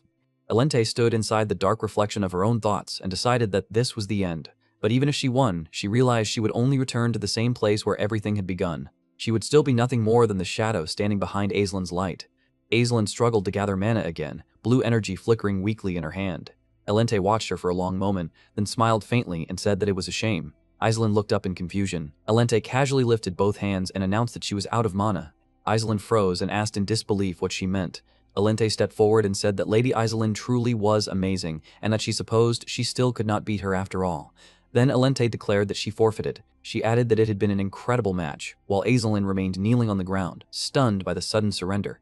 The crowd erupted at once. The noble ladies screamed in excitement and cheered for Lady Aizelin, saying that she was truly the best. Alente looked at her with a soft smile, while Aizelin stared back, unable to immediately understand what had just happened. Later, the spectators gathered around Aizelin in admiration. They congratulated her, asked when she had learned 2-star magic, and said that the match had left them completely speechless. Then, Aizelin noticed Alente walking away in the distance. Her eyes widened, and she called out to Lady Alente, but Alente continued leaving the arena without turning back. Derrick waited beneath the arches with his book in hand when Alente approached. She told him that he had seen it clearly, so that was enough. Despite her battered appearance, Alente smiled and said that he must be surprised. She said that even someone like her knew how to accept defeat. Then she added that he should have seen the look on Aizelin's face. Derrick asked what kind of expression it had been. Alente laughed and said that Aizelin's eyes had been wide and her mouth had been hanging open, as if she had been ready to give up right then and there. She said it had been so obvious, and that even the usually composed Aizelin could make a face like that. To Alente, it had been completely unexpected. Wiping at her eye, Alente said that it had been hilarious and that losing had been worth it just to see such a sight. She thanked Derrick, saying that because of him she finally felt as though she had gained the upper hand against Aizelin. She said that she was in a great mood today. Then she asked what he thought of her. She admitted that the ending had not been perfect, but said it had not been that bad either. She proudly said that she was a quick learner. When Derrick only stared at her, she told him not to just stand there. But when she noticed the water coming down her face, she froze and asked why he was looking at her that way. Tears suddenly welled in her eyes. She crouched down, covered her face, and muttered that she was not a child anymore. Derrick told her that there was nothing to criticize about her performance today. He said that she had worked incredibly hard. Alente stayed curled up in silence. Then she admitted that, honestly, she had wanted to win too. She explained that right when she was about to deliver the final blow, something suddenly struck her. Even if she won that match, she would still be trapped in the same place, returning to that pathetic version of herself again. She said that her nature was too deeply rooted. Even then, Aizelin had looked so elegant. Alente said that when it came to self-doubt, she thought she had Aizelin beaten by a mile. Derrick answered that it did not matter if she looked a little pathetic. He said that if she was not brave enough to look pathetic, then she would never be able to grow. His words settled quietly inside her. In Alente's thoughts, the dark water and shadows that had once trapped her began to fade. For the first time, she no longer felt as if she had reached a dead end. From a distance, Denise watched Derrick and Alente beneath the sunset. Aizelin's companions prepared to leave, and one said that they would take their leave now, Lady Aizelin. Another said that today's match had truly been impressive. Aizelin thanked them calmly. Lady Denise smiled and told Aizelin that she had been brilliant once again, adding that watching the duel had given her goosebumps. Aizelin remained quiet and then asked whether Denise had noticed it too. Aizelin confessed that in this match she had not been the true winner. Denise smiled faintly and lowered her gaze. Aizelin stared at her, and Denise admitted that when it came to magical talent, she believed Aizelin was far more gifted than she was. But that was not the point. Aizelin realized there was something far more important than closing a gap in skill. In every way that truly mattered, Lady Alente had surpassed her. The fact that Alente had improved so drastically in such a short time weighed heavily on Aizelin's mind. Then Derrick's face came to her mind. As if she found her answer, her gaze hardened. As the evening light settled over the arena, Aizelin called for Daisy. Daisy answered respectfully. Aizelin said that she needed to send a letter to the main estate. Then Aizelin looked back with a firm, unsettled expression and said Derrick's name. She said that she needed him. The Duke quietly studied the letter in his hand, his eyes narrowing the moment he saw the name, Dressed Wolfdal. News that a 6-star travel pass had appeared in Ebelstein was suspicious enough on its own, but the name attached to it made the matter impossible to ignore. His eldest son reported that the reason behind Dresst's movement was still unclear, but the customs agreement had been pushed forward earlier than scheduled. He believed the sudden acceleration was most likely a reaction to Sir Dresst's appearance. The Duke fell into thought. Even the Count of Belmir's visit to Ebelstein had already seemed unusual, and now that Drest was involved, the situation felt even less ordinary. Someone standing at the peak of search-type magic, a man capable of reading signs and glimpsing possibilities, would never move without purpose. His son then added that a letter had arrived from Esselin requesting that they find her a magic teacher. The Duke casually answered that they should simply arrange one for her, but his son explained that it was not that simple. Esselin had specifically asked for Derrick. He continued that Derrick was currently staying at the Belmere estate, teaching magic to Lady Alente. Because of that, he suggested sending their butler to negotiate the matter carefully. However, the Duke dismissed the idea, saying there was no need. Since he already had to visit Ebelstein because of Dresd, he would handle the matter himself while he was there. By evening, Derrick and Alente sat together in a quiet room, sharing tea in a calm atmosphere. Alente says that she plans to rest for a while and step away from her studies so she can clear her head. Then she mentions Derrick's work, saying that he will probably continue working with the Beldon Mercenary Corps. Derrick agrees without hesitation. As the mood softened, Alente leaned forward and lightly placed her foot over his, her expression playful and teasing. With a gentle smile, she asks if he will come again when she calls him, especially if she needs him to continue teaching her magic. Derrick is briefly caught off guard, but he soon regains his composure and says that he will come. At the same time, he admits that he is not sure whether there is anything more he can teach her. Alente smiles at that and points out that he is strangely humble for someone like him. Then she turns her gaze outside and notices that winter is finally beginning to fade. The long, harsh season is coming to an end, leaving behind a quiet feeling of change as she reflects on just how much time has passed. That night, Derrick returns to the mercenary shop, where his two friends greet him with visible excitement. He smiles calmly and says that he has returned. Elsewhere, the Count of Belmere travels toward an unknown destination. The next morning, Alente is fast asleep in her room when her maid repeatedly knocks on the door. Irritated, Alente pulls a pillow over her ears and complains that she already decided to rest starting today, meaning there should be no lessons.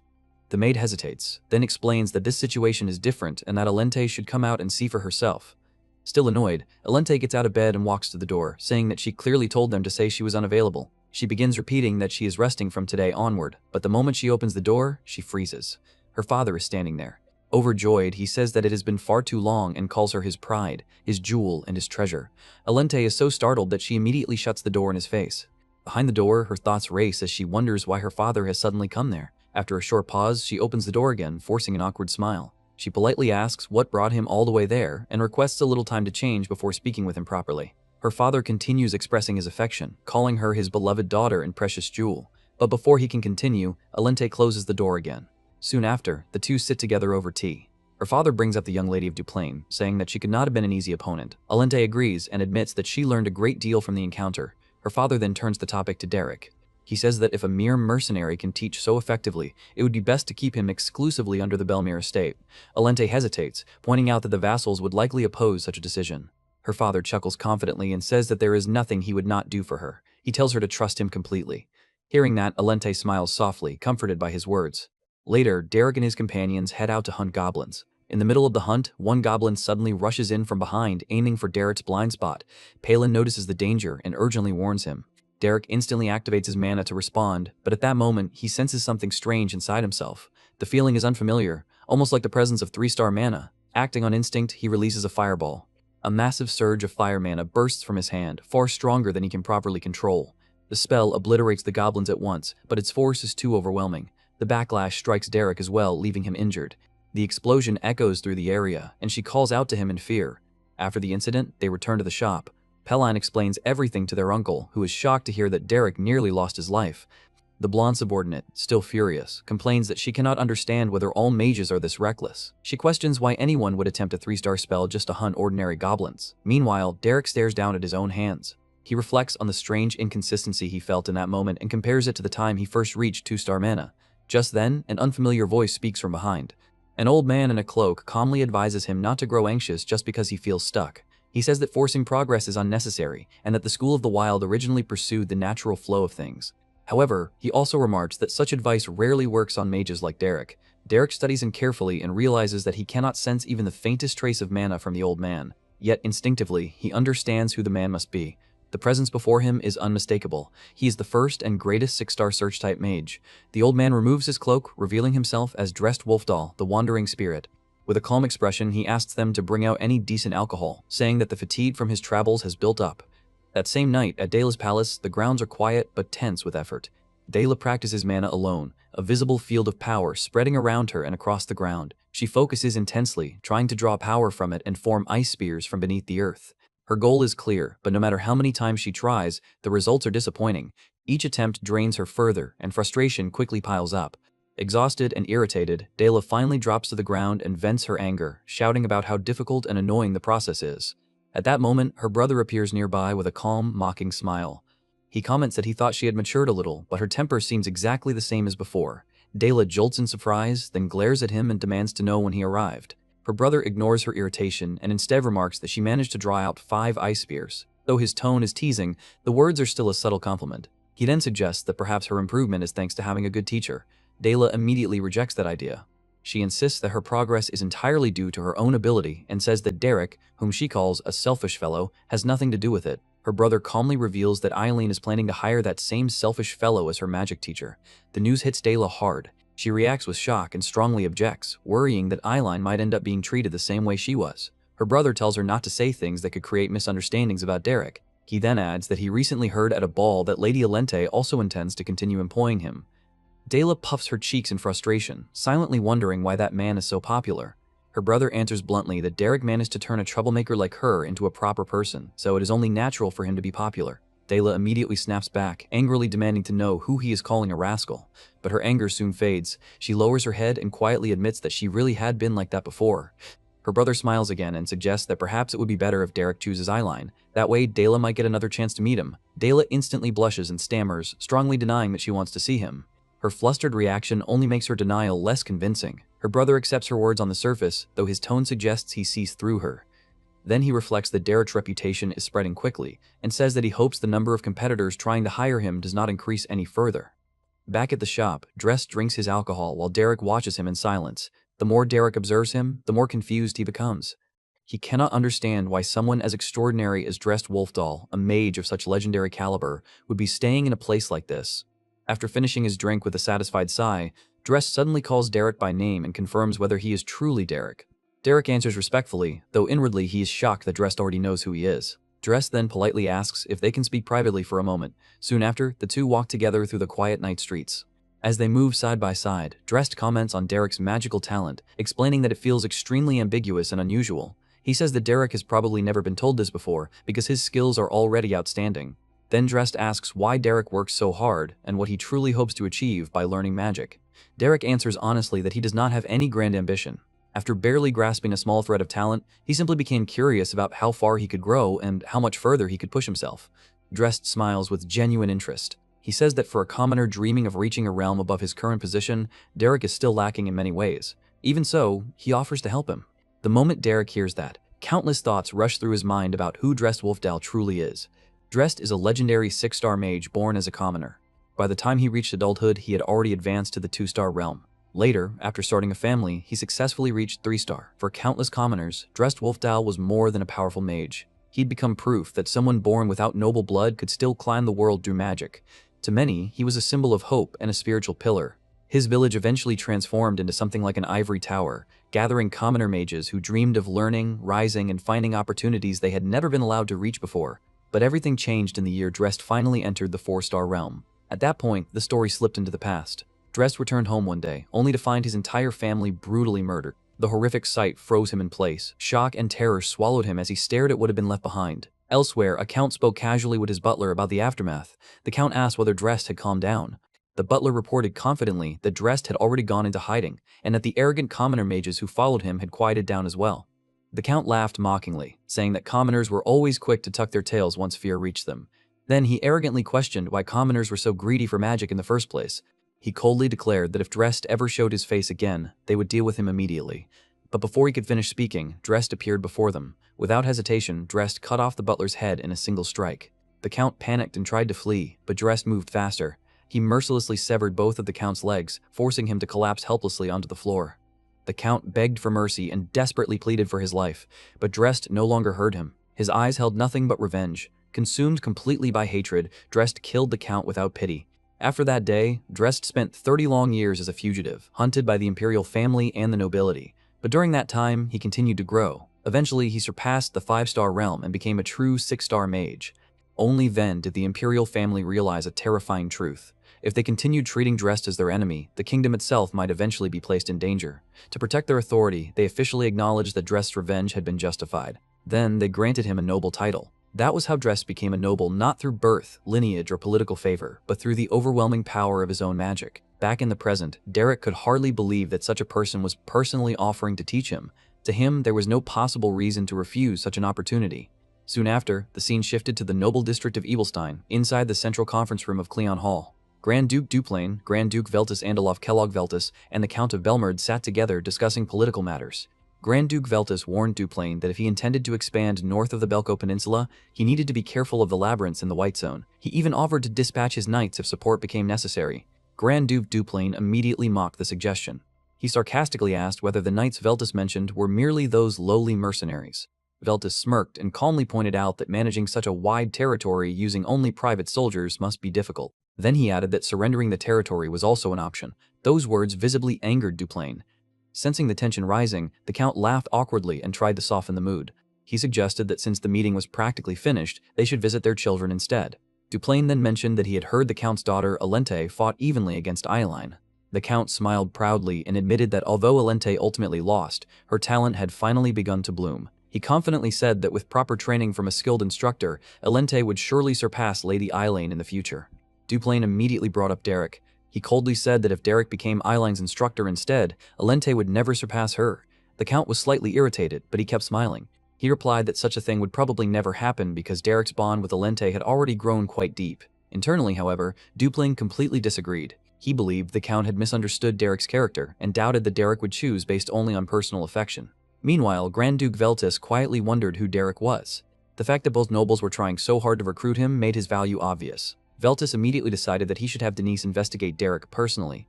Later, the Count visited the shop personally. The owner greeted them casually, but when he saw who it was, he paused in surprise. The Count asked if they are the Mercenary Guild. A bit later, after getting a drink, the Count explains that he came personally since there was no reply to the letters he sent. The owner apologizes and hesitates to explain. After a slight pause, he explains that Derrick has gone missing for a few days. They too have been searching for him. A few days ago, he simply announced that he was refusing all requests and then vanished. The Count fell into thought, wondering if Duplain already snatched him or was it Veltus, but he quickly denies it since there was no such news that reached him. He decides that he will have to find him himself. The scene then shifted to Denise. She was sitting comfortably on her chair, reading a letter while casually eating an apple. She asked her maid Bella when the letter had arrived. Bella explained that it had arrived early that morning and had been sent urgently by the patriarch himself. Inside the letter, Veltus ordered Denise to quickly locate a man named Derrick and recruit him as her instructor. Denise sighed in annoyance after reading it. She assumed her father was rushing because Derrick's market value was currently at its lowest point. Even so, the timing irritated her deeply. Today was extremely important to her. It was the day she had been waiting for more than anything else. A new book by her favorite author, Rayleigh, had finally been released. The title was The Lady Submits to the Cold Grand Duke's Ice Greatsword. Denise grew ridiculously excited and wondered what exactly the Ice Greatsword referred to. Her curiosity nearly overwhelmed her. Still, she knew she had no choice. If she ignored the order, her father would only nag her endlessly later. Accepting reality, Denise ordered Bella to prepare her clothes immediately. With determination, she announced that she was going out because there was someone she needed to find. As night deepened, the scene shifted into a distant, shadowy cave. The cold stone walls echoed faintly as Drest and Derrick sat across from each other, continuing their training in silence. The atmosphere was calm yet tense, lit only by the soft glow of mana around them. Drest instructed Derrick to close his eyes and release his mana like a fine mist. He explained that Derrick needed to feel the mana spreading through the cave, touching every surface and then returning to him. Derrick followed his instruction. Green mana rose around him and expanded through the cave like a flowing wave. As it spread outward and bounced back, Derrick began sensing the shape of the cave through the returning energy. Drest explained that this was the foundation of search-type magic. He described how the ability evolved with each star level. At 1 star, it worked as simple threat detection, allowing the user to sense nearby danger. At 2 stars, the user could track locations and detect magic signatures from a distance. At 3 stars, the magic became strong enough to see through disguises and hidden appearances. At 4 stars, the user could see through opponents themselves, understanding their true intentions and movements. At 5 stars, the ability advanced even further, allowing the mage to read minds and communicate with the dead. Finally, at 6 stars, the ultimate ability awakened, the power to see the future itself. Derrick was deeply shocked, especially by the idea of seeing the future. Sensing his reaction, Drest calmly revealed that he had already seen the future, and that was the very reason he had come searching for Derrick. He admitted that he needed Derrick for what was coming. Derrick grew uneasy. He wanted to know what would happen to him in the future and what kind of fate awaited him. Drest then mentioned Valerian, the eldest son of House Duplain. He explained that before Derrick reached adulthood, Valerian would eventually become involved in necromancy. Because of that future, Dress said that Derrick would have to kill Valerian before those events unfolded. The statement filled Derrick with questions. He could not understand why Valerian would turn to necromancy, or what kind of plan he was truly preparing. However, Drest refused to reveal anything more. He explained that the future was not simple. Learning too much recklessly could make the coming days even more unpredictable, causing events to twist and change in complicated ways.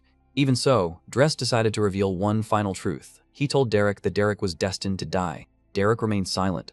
The cave fell still again as the weight of the prophecy settled over them. Drest noticed Derrick's calm reaction and seemed surprised that he was not more shaken. After a quiet pause, Derrick finally responded with steady resolve. He pointed out that Drest had only said he was destined to die, not that he would definitely die. Drest did not want Derrick to die either. He insisted that Derrick had to survive and said he would make sure of it himself. To survive, Derrick would need to become overwhelmingly strong. Drest raised his hand, and mana gathered in his palm before exploding outward. A terrifying surge of power shot toward the sky, forming a massive glowing halo around the moon. Blue lightning-like currents danced across the heavens, and the sky itself seemed to warp beneath the pressure of his overwhelming mana. Watching that incredible display, Derrick quietly held on to Drest's words. The scene then shifted to a bright and lively morning city. People moved through the streets as usual, carrying on with their daily routines. A luxurious carriage stopped, and Denise stepped out, immediately drawing the attention of nearby passers-by with her beauty. She instructed the carriage driver to stay behind and rest while she continued on foot. The driver obeyed respectfully. As Denise walked beside Bella, she noticed the constant stares directed at her and playfully assumed they were staring because she was beautiful. Bella looked disgusted and bluntly reminded Denise that her room was always messy, that she barely washed herself, and that she usually spent her days lying in a heap while reading books. Bella admitted that Denise's usual appearance was already shocking enough, but somehow she looked even worse today. Denise simply laughed and praised Bella for being good at jokes. Bella clarified that she was not joking at all and urged her to hurry. She warned that another noble house might recruit the mercenary named Derrick first. Denise remained unconcerned. She said that even if she moved slowly, she was still faster than everyone else. Bella sarcastically reminded her that she was always late whenever she prepared for lessons. Denise shifted the conversation to Derrick. She recalled hearing that the mercenary had rejected every request and disappeared into hiding. Bella questioned whether Denise had listened to anything she had just said, but Denise's mind was already focused entirely on Derrick. She reasoned that Derrick was not the type to dislike money. If he had abandoned mercenary work, then something more important must have appeared before him. Someone capable of handling that level of magic at such a young age would only leave his work behind if he had discovered something extraordinary. Denise considered the possibility that he had either found a powerful grimoire or encountered an exceptional teacher. If that were true, then it made sense that he would no longer have time for ordinary mercenary jobs. But she also remembered that Derrick had willingly left the Duplain mansion, one of the best possible places for magical training. Since there were few environments better for magic than that mansion, it could only mean he had found something even greater. Before she could think further, Bella announced that they had arrived. The two entered the mercenary guild leader's shop. The guild leader was shocked to see Denise personally. He explained that even noble young ladies were now searching for Derrick, but unfortunately, he still had no idea where Derrick was. 3 different groups had already visited earlier that morning to ask the same thing, and he said he had nothing more to tell. Denise calmly asked whether Dressed Wolfdoll had visited the guild recently. The leader was visibly startled, but eventually revealed everything he knew. Satisfied, Denise thanked him and immediately decided to check the carriage transit records next. Bella followed without hesitation. The scene shifted to the Ebelstein Commercial District Coachman's Guild, where Denise and Bella searched through official travel documents. Bella wondered how Denise had known that Drest had visited the guild. Denise explained that the answer had been obvious from the start. Derrick had willingly abandoned the mansion of a 5-star mage despite being completely devoted to magic. That meant only the appearance of a 6-star mage could possibly draw his interest. Since Denise already knew that a 6-star mage had arrived in Ebelstein, she had simply made a calculated guess. In her mind, the old mage had walked straight into her trap. Pleased with herself, she smugly wondered whether she might actually be a genius. Bella immediately shut her down, saying that Denise almost never used her brain in the first place. Denise once again mistook the insult for praise and admired Bella's sharp wit. With exaggerated exhaustion, Denise sighed dramatically about how tiring it was to be so capable. She even said that she wanted to become incompetent instead. Bella questioned whether Denise actually enjoyed hearing her talk back to her master. Denise barely listened and remarked that Bella only ever noticed her pretty side. Bella quietly accepted that Denise never paid attention to anything she said. Still, Bella brought up an important concern. Even if they found Derrick first, recruiting him would not be easy. Powerful houses like Duplain and Belmerd were already pursuing him. Denise dismissed the concern completely. She said recruitment would be the easiest part because she already had a perfect plan. When Bella asked what kind of plan she meant, Denise confidently revealed that she would use a honey trap. She believed Derrick was simply a hot-blooded young man who could never resist someone as beautiful as herself. Bella reacted with even greater disgust. She reminded Denise that their strongest rival was Lady Aislinn. Denise immediately argued that she was obviously prettier and desperately sought validation from Bella.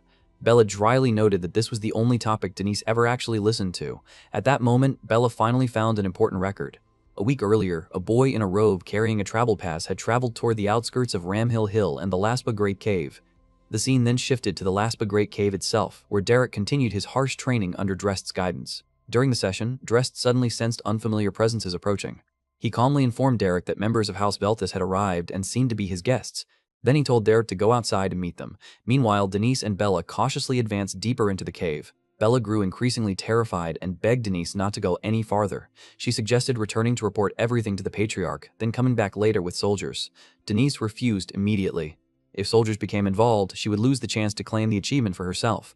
Worse, mobilizing troops could alert rival houses and allow someone else to steal the credit. Suddenly, Bella panicked and pointed into the darkness ahead. Enormous red eyes glowed from within the shadows, staring directly at them. Denise quickly ordered Bella to stay behind her while she prepared for combat. Although the cave was supposed to have been fully cleared, Denise realized that a dangerous creature still remained inside. She admitted internally that she lacked confidence in offensive magic, but she had no choice except to fight. Mana gathered around her as she prepared a spell. Then, the truth emerged from the darkness. The terrifying red eyes belonged not to a monster, but to Derrick himself. Derrick calmly welcomed Lady Denise to such a humble place. Denise stared at him in complete shock as she realized that the mysterious mercenary she had been searching for was finally standing before her. Then, a confident smile spread across her face. In her mind, she decided that the time had finally come to make Derrick hers.